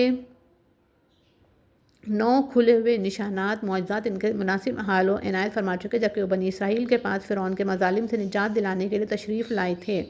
اگر چاہو تو بنی اسرائیل کے باخبر اور منصف مزاج علماء سے پوچھ دیکھو کہ یہ واقعہ کہاں تک صحیح ہے۔ وہ 9 معجزات یہ تھے: ید، عصا، سنین، نقش ثمرات، طوفان، جرات، کمل سنفودا، دم۔ سورہ اعراف آیت فَأَرْسَلْنَا عَلَيْهِمُ الطُّوفَانَ وَالْجَرَادَ کے فوائد میں ہم اس کی تفصیل کر چکے ہیں، ملاحظہ کر لی جائے۔ مسند احمد اور ترمذی وغیرہ کی ایک حدیث میں ہے کہ یہود نے آپ سے 9 آیات کے متعلق سوال کیا۔ آپ نے فرمایا وہ یہ احکام ہے: شرک نہ کرو، چوری نہ کرو، زنا نہ کرو، ناحق خون مت کرو، جادو نہ کرو، سود مت کھاؤ، بے گناہ کو مت پکڑواؤ کہ حاکم اسے قتل کر دے، عفیف عورتوں پر تہمت نہ لگاؤ، جہاد میں سے مت بھاگو۔ 9 حکم تو یہ ہوئے کہ جن کے سب لوگ مخاطب ہو سکتے ہیں۔ 10واں حکم: اے یہود، تمہارے لیے مخصوص تھا کہ سبت شنبہ کے دن حد سے نہ گزرو۔ یہود نے سن کر آپ کی تصدیق کی۔ حافظ عماد الدین ابن کثیر رحمۃ اللہ علیہ لکھتے ہیں کہ اس حدیث میں نکارت ہے جو غالباً اس کے راوی عبداللہ بن سلمہ کی طرف سے آئی ہے۔ قرآن کا نظم و سیاق ہرگز اس کو نہیں چاہتا کہ وَلَقَدْ آتَيْنَا مُوسَىٰ 9 آیات سے مراد یہ 9 احکام لیے جائیں گے۔ آگے فرعون اور موسیٰ کا مکالمہ جو فقال لہو سے نقل فرمایا ہے مقتضی ہے کہ آیات سے وہ نشانات مراد ہوں جو بطور دلائل کے فرعونیوں کو دکھلائے گئے تھے۔ چنانچہ لفظ بصائر بھی انہی پر زیادہ چسپاں ہوتا ہے اور پہلے سے اہل مکہ کے تعنت اور آیات طلب کرنے کا جو ذکر آ رہا ہے اس کے مناسب بھی یہی ہے کہ یہاں فرعونیوں کا تعنت آیات کونیہ کے متعلق دکھلایا جائے۔ بہرحال ابن کثیر کا خیال ہے کہ یہود نے شاید 9 آیات کی نسبت نہیں بلکہ ان 10 آیات کی نسبت کیا ہوگا جو تورات کے شروع میں بطور وصایا لکھے جاتے تھے، چنانچہ حدیث میں 10 ہی چیزیں مذکور ہیں۔ راوی حدیث کو التباس و اشتباہ ہو گیا، اس نے کلمات عشر کی جگہ 9 آیات کو ذکر کر دیا اور ممکن ہے سوال آیات 9 سے کیا ہو، لیکن آپ نے جواب علی اسلوب الحکیم دیا، گویا تنبیہ کر دی کہ 9 معجزات کا معلوم کرنا تمہارے حق میں چندہ مفید اور اہم نہیں بلکہ ان 10 احکام کا یاد رکھنا زیادہ مفید ہے۔ یعنی کسی نے تجھ پر جادو کر دیا جس سے معاذ اللہ عقل خراب ہو گئی، اسی لیے بہکی باتیں کرتا ہے۔ دوسری جگہ ہے سورہ شورى رکوع 2، گویا مسحور سے مراد مجنون ہے اور بعض نے مسحور کو بمعنی ساحر لیا ہے، واللہ اعلم، یعنی گو زبان سے انکار کرتا ہے مگر تیرا دل خوب جانتا ہے کہ یہ عظیم الشان نشان تیری آنکھیں کھولنے کے لیے اسی خدائے قادر و توانا نے دکھلائے ہیں جو آسمان و زمین کا سچا مالک ہے۔ اب جو شخص جان بوجھ کر محض ظلم و تکبر کی راہ سے حق کا انکار کرے، اس کی نسبت بجز اس کے کیا خیال کیا جا سکتا ہے کہ تباہی کی گھڑی اس کے سر پر آ پہنچی۔ یہاں سے معلوم ہوا کہ ایمان جاننے کا نام نہیں، ماننے کا نام ہے۔ سورہ نمل رکوع 1۔ جب فرعون نے دیکھا کہ موسیٰ کا اثر بڑھتا جاتا ہے، سمجھا کہ بنی اسرائیل کہیں زور نہ پکڑ جائیں اس لیے ان کو اور زیادہ ستانا شروع کیا کہ یہ مصر میں امن چین سے رہنے نہ پائیں۔ آخر ہم نے اسی کو نہ رہنے دیا اور بحر قلزم میں سب ظالموں کا بیڑا غرق کر دیا۔ یعنی نے خدا نے ظالم کی جڑ کاٹ دی اور تم کو غلامی سے نجات دی۔ اب مصر و شام میں جہاں چاہو آزادی سے رہو۔ جب قیامت آئے گی پھر ایک مرتبہ تم سب کو اور تمہارے تباہ شدہ دشمنوں کو اکٹھا کر کے شقی و سعید اور ہالک و ناجی کا دائمی فیصلہ کر دیا جائے گا۔ موسیٰ علیہ السلام کے معجزات وغیرہ کا ذکر فرما کر روئے سخن پھر قرآن کریم کی طرف پھیر دیا گیا۔ یعنی معجزات موسوی بجائے خود تھے، لیکن محمد صلی اللہ علیہ وسلم جو معجزات باہرہ عطا ہوئے ان میں سب سے بڑا علمی معجزہ یہ قرآن کریم ہے، جو ہم نے عین حکمت کے موافق اپنے علم عظیم اور اعلیٰ درجے کی سچائی پر مشتمل کر کے اتارا ہے، اور ٹھیک اسی سچائی کے ساتھ وہ آپ تک پہنچ گیا۔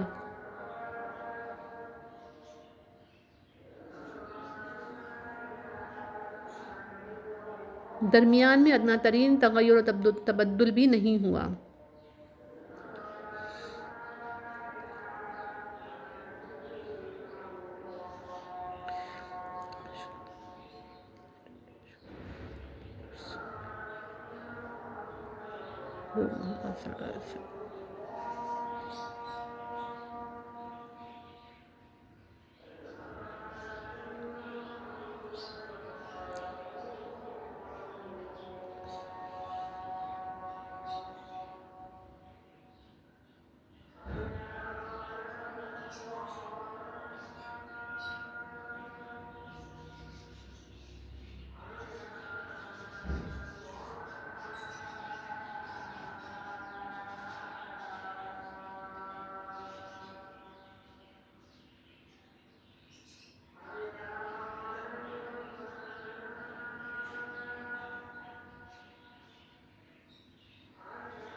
یعنی ماننے والوں کو خوشخبری اور نہ ماننے والوں کو عذاب الہی کی دھمکی سنا دیجیے۔ انزال قرآن سے مقصود اصلی مطلب سمجھ کر اس پر عمل کرنا ہے، جسے تدبر و تذکر کہتے ہیں، لیکن اس کے نفس سے الفاظ اور حروف بھی نور و برکت سے خالی نہیں۔ اسی لیے صورتیں اور آیتیں جدا جدا رکھیں تا وظیفے کے طور پر تلاوت کرنا بھی سہل ہو اور سننے والوں کے لیے حفظ و فہم میں بھی آسانی رہے، اور آہستہ آہستہ اس لیے اتارا کہ جیسے حالات پیش آئیں ان کے مناسب ہدایات حاصل کرتے رہیں۔ تا وہ جماعت جسے آگے چل کر تمام دنیا کا معلم بننا تھا، ہر آئے تو حکم کے موقع محل کے بخوبی ذہن نشین کر کے یاد رکھ سکے اور آنے والی نسلوں کے لیے کسی آیت کے بے موقع استعمال کرنے کی گنجائش نہ چھوڑے۔ یعنی مانو یا نہ مانو، قرآن کی حقانیت اور رسول اللہ صلی اللہ علیہ وسلم کی تصدیق وہ منصف مزاج اہل علم کر رہے ہیں جنہیں کتب ساقہ کی بشارت سے آگہی ہے۔ وہ اس کلام کو سن کر ٹھوڑیوں کے بل سجدے میں گر پڑتے ہیں کہ سبحان اللہ کے عجیب و غریب کلام ہے، بے شک خدا کا وعدہ پورا ہونا تھا جو موسیٰ علیہ السلام کی زبانی تورات کتاب استثناء میں کیا گیا تھا کہ اے بنی اسرائیل، میں تمہارے بھائیوں بنی اسماعیل میں سے ایک نبی اٹھاؤں گا جس کے منہ میں اپنا کلام ڈالوں گا۔ بلا شبہ وہ یہی کلام ہے جو محمد صلی اللہ علیہ وسلم کے دہن مبارک میں ڈالا گیا۔ جب اہل علم کو قرآن کی تصدیق سے چارہ نہیں رہا تب انکار کرنا جاہل کا کام ہے۔ بے شک یعنی قرآن کو سن کر رکت طاری ہو جاتی ہے، سجدہ کرتے ہیں تو اور عاجزی بڑھتی ہے۔ اسکان ٹھوڑیوں کے لفظ میں شاید اس طرف اشارہ ہو کہ سجود میں بہت زیادہ مبالغہ کرتے ہیں، گویا ٹھوڑیاں بھی زمین سے ملا دیتے ہیں، یا محض سجود علی الوجہ سے کنایہ ہو۔ واللہ عالم۔ سجود خشوع وغیرہ کی مناسبت سے یہاں دعا، خدا کو پکارنے کا، اور دعا کی مناسبت سے اگلی آیت میں صلاۃ کا ذکر کیا گیا۔ واقعہ یہ ہے کہ حق تعالیٰ کے ناموں میں تھے، مشرکین عرب کے یہاں اس میں اللہ کا زیادہ استعمال تھا، اس میں رحمان سے چندہ مانوس نہ تھے، البتہ یہود کے یہاں اس میں رحمان کی بکثرت مستعمل ہوتا تھا۔ عبرانی میں بھی یہ نام اسی طرح تھا جیسے عربی میں۔ دوسری طرف مسلمہ کذاب نے اپنا لقب رحمان الیمامہ رکھ چھوڑا تھا۔ غرض مشرکین حق تعالیٰ پر اس میں رحمان اطلاق کرنے سے بدکتے اور وحشت کھاتے تھے، چنانچہ جب حضور کی زبان سے رحمان سنتے تو کہتے محمد صلی اللہ علیہ وسلم ہم کو تو دو خداؤں کے پکارنے سے منع کرتے ہیں اور خود اللہ کے سوا دوسرے خدا رحمان کو پکارتے ہیں۔ یہود کو یہ شکایت تھی کہ محمد صلی اللہ علیہ وسلم کے یہاں رحمان کا ذکر ایسی کثرت سے کیوں نہیں ہوتا جس طرح ہمارے یہاں ہوتا ہے۔ دونوں کا جواب اس آیت میں دیا گیا کہ اللہ اور رحمان ایک ہی ذات منبع الکمالات کے دو نام ہیں۔ صفات و اسما کے تعدد سے ذات کا تعدد لازم نہیں ہوتا۔ جو یہ چیز توحید کے منافی سمجھا جائے رہی ہے بات کہ کسی ایک نام کا ذکر کثرت سے کیوں نہیں ہوتا، تو سمجھ لو کہ اللہ کے ہاں جس قدر اسماء حسنہ ہیں ان میں سے کوئی نام لے کر پکارو، مقصود ایک ہی ہے۔ عنوانات و تعبیرات کے تنوع سے معنون نہیں بدلتا۔ ہاں یہ ضرور ہے کہ ہر سخن وقت اور ہر نقطے کا مکان دار، یعنی جہری نماز میں اور اسی طرح دعا وغیرہ، بہت زیادہ چلانا بھی نہیں اور بالکل دبی آواز بھی نہیں، بیچ کی چال پسند ہے۔ موضوع القرآن حدیث میں کہ مکہ میں جب قرات زور سے کی جاتی تو مشرکین سن کر قرآن اور اس کے بھیجنے والے اور لانے والے کی شان بدزبانی کرتے تھے، اس لیے آپ نے بہت آہستہ پڑھنا شروع کر دیا۔ اس پر آیت نازل ہوئی، یعنی نہ اس قدر زور سے پڑھو کہ مشرکین اپنی مجالس میں سنیں۔ تبلیغ کا وقت مستثنیٰ ہے کیونکہ وہاں تو سنانا ہی مقصود ہے، اور نہ اتنا آہستہ کہ خود تمہارے ساتھی بھی سن کر مفید نہ ہو سکیں۔ افراط و تفریط چھوڑ کر میانہ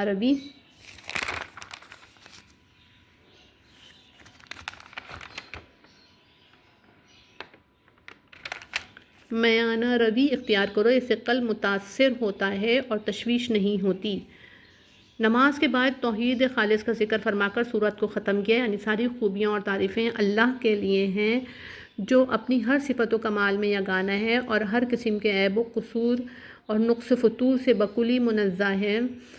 اس کی ذات میں کسی طرح کی کمزوری نہیں جس کی تلافی کے لیے دوسرے کی حاجت پڑے۔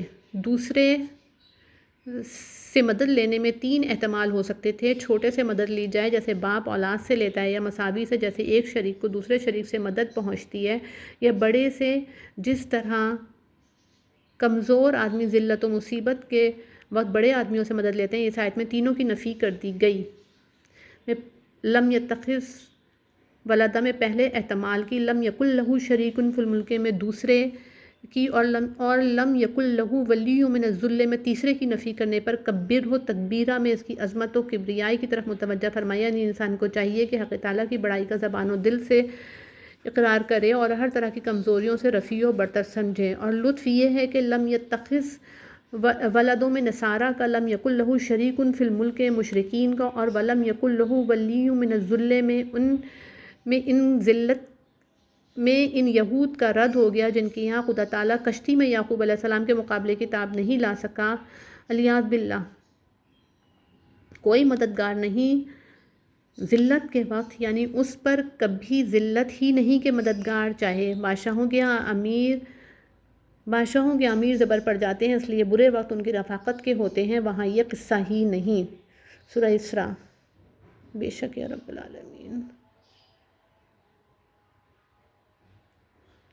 یعنی اعلیٰ سے اعلیٰ تعریف اور شکر کا مستحق وہی خدا ہو سکتا ہے جس نے اپنے مخصوص و مقرب ترین بندے محمد رسول اللہ صلی اللہ علیہ وسلم پر سب سے اعلیٰ و اکمل کتاب اتاری، اور اس طرح زمین والوں کو سب سے بڑی نعمت سے مشرف و ممتاز فرمایا۔ بے شک اس کتاب میں کوئی ٹیڑھی ترچھی بات نہیں، عبارت انتہائی سلیس و فصیح، اسلوب بیان نہایت مؤثر و شگفتہ، تعلیم نہایت متوسط و معتدل جو ہر زمانے ہر تربیت کے مناسب اور عقل سلیم کے بالکل مطابق ہے، کسی قسم کی افراط و تفریط کا اس میں شائبہ نہیں۔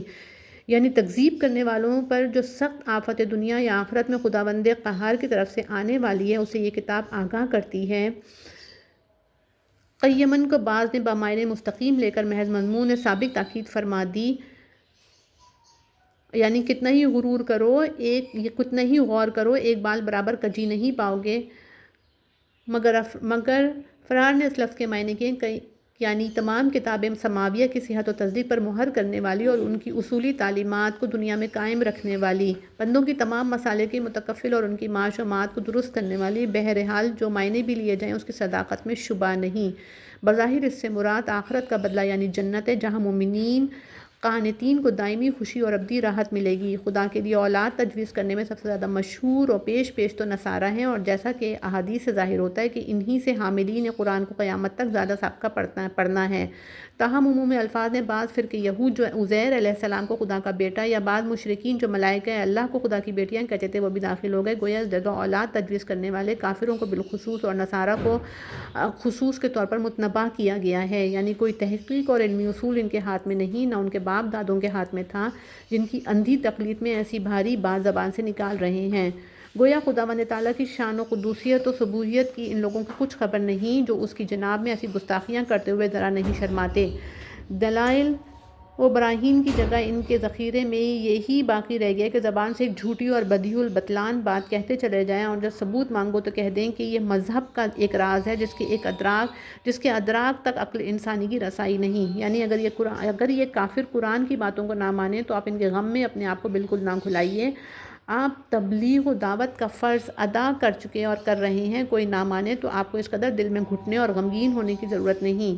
نہ پچھتانا مناسب ہے کہ ہم نے ایسی کوشش کیوں کی کہ جو کامیاب نہیں ہو سکی۔ آپ تو بہرحال کامیاب ہیں۔ دعوت و تبلیغ و شفقت و ہمدردی خلائق کے جو کام کرتے ہیں وہ آپ کے رفع مراتب اور ترقی مدراج کا ذریعہ ہیں۔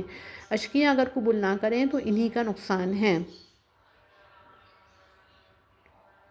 یعنی اس کی رونق پر دوڑتا ہے اور اسے چھوڑ کر آخرت کو پکڑتا ہے۔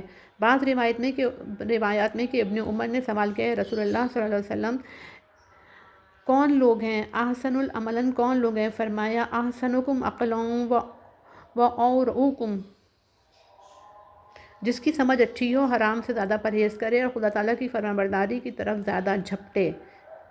یعنی ایک روز سب گھاس پھوس درخت وغیرہ چھانٹ کر زمین کو چٹیل میدان بنا دیا جائے گا۔ جو لوگ اس کے بناؤ سنگھار پر ریجھ رہے ہیں وہ خوب سمجھ لیں کہ یہ زرگ برگ کوئی باقی رہنے والی چیز نہیں۔ دنیا کے زمینی سامان خواہ کتنے ہی جمع کر لو اور مادی ترقیات سے ظاہری زمین کو لالہ و گلزار بنا دو، جب تک آسمانی ہدایت اور روحانی دولت سے تہی دست رہو گے، حقیقی سرور طمانینت اور ابدی نجات و فلاح سے ہم آغوش نہیں ہو سکتے۔ آخری اور دائمی کامیابی صرف انہی کے لیے جو مولائے حقیقی کی خوشنودی پر دنیا کی ہر ایک زائل و فانی خوشی کو قربان کر سکتے ہیں، اور راہ حق کے جادہ و پیمائی میں کسی صعوبت سے نہیں گھبراتے۔ نہ دنیا کے بڑے بڑے طاقتور جباروں کی تخفیف و ترہیب سے ان کا قدم ڈگمگاتا ہے۔ اسی سلسلے میں آگے اصحاب کہف کا قصہ بیان فرمایا اور نبی کریم صلی اللہ علیہ وسلم کی تسلی بھی کر دی کہ آپ ان بدبختوں کے غم میں اپنے کو نہ بھلائیے جو دنیا کی زندگی اور عیش و بغار پر مغرور ہو کر یہ حق کو ٹھکراتے ہیں۔ وہ سب کاٹ چھانٹ کر برابر کر دی جائے گی اور آخرکار سب کو خدا ہی کی طرف لوٹ کر جانا ہوگا۔ اس وقت سارے جھگڑے چکا دیے جائیں گے۔ یعنی حق تعالیٰ کی قدرت عظیمہ کے لحاظ سے اصحاب کہف کا قصہ جو آگے مذکور ہے کوئی اچنبھا نہیں جسے حد سے زیادہ عجیب سمجھا جائے۔ زمین و آسمان، چاند سورج وغیرہ کا پیدا کرنا، ان کا محکم نظام رکھنا، انسان ضعیف البنیان کو سب پر فضیلت دینا، انسانوں میں انبیاء کا بھیجنا، ان کی قلیل و بے سر و سامان جماعتوں کو بڑے بڑے متکبرین کے مقابلے میں کامیاب بنانا، خاتم الانبیاء اور رفیق غار حضرت ابوبکر صدیق رضی اللہ تعالیٰ عنہ کو دشمنوں کے نرغے سے نکال کر غار ثور میں 3 روز ٹھہرانا، کفار کا غار کے منہ تک تعاقب کرنا، پھر ان کو بے نیل و مرام واپس لوٹانا، آخر گھر بار چھوڑنے والے مٹھی بھر بے سر و سامان کو تمام جزیرۃ العرب بلکہ مشرق و مغرب میں اس قدر قلیل مدت کے اندر غالب و منصور کرنا، کیا یہ اور اس قسم کے بے شمار چیزیں اصحاب کہف کے قصے سے کم عجیب ہیں؟ اصل یہ ہے کہ یہود نے قریش کو مشورہ دیا تھا کہ محمد صلی اللہ علیہ وسلم سے آزمائش کے لیے 3 سوال کریں، روح کیا ہے، اصحاب کہف کا قصہ کیا تھا اور ذوالقرنین کی سرگزشت کیا تھی۔ اصحاب کہف کے قصے کو عجیب ہونے کی حیثیت سے انہوں نے خاص اہمیت دی تھی، اسی لیے اس آیت میں بتلایا گیا کہ وہ اتنا عجیب نہیں جیسے تم سمجھتے ہو، اس سے کہیں بڑھ کر عجیب و غریب نشانات قدرت موجود ہیں۔ بے شک یا رب العالمین صلی اللہ علیہ وسلم۔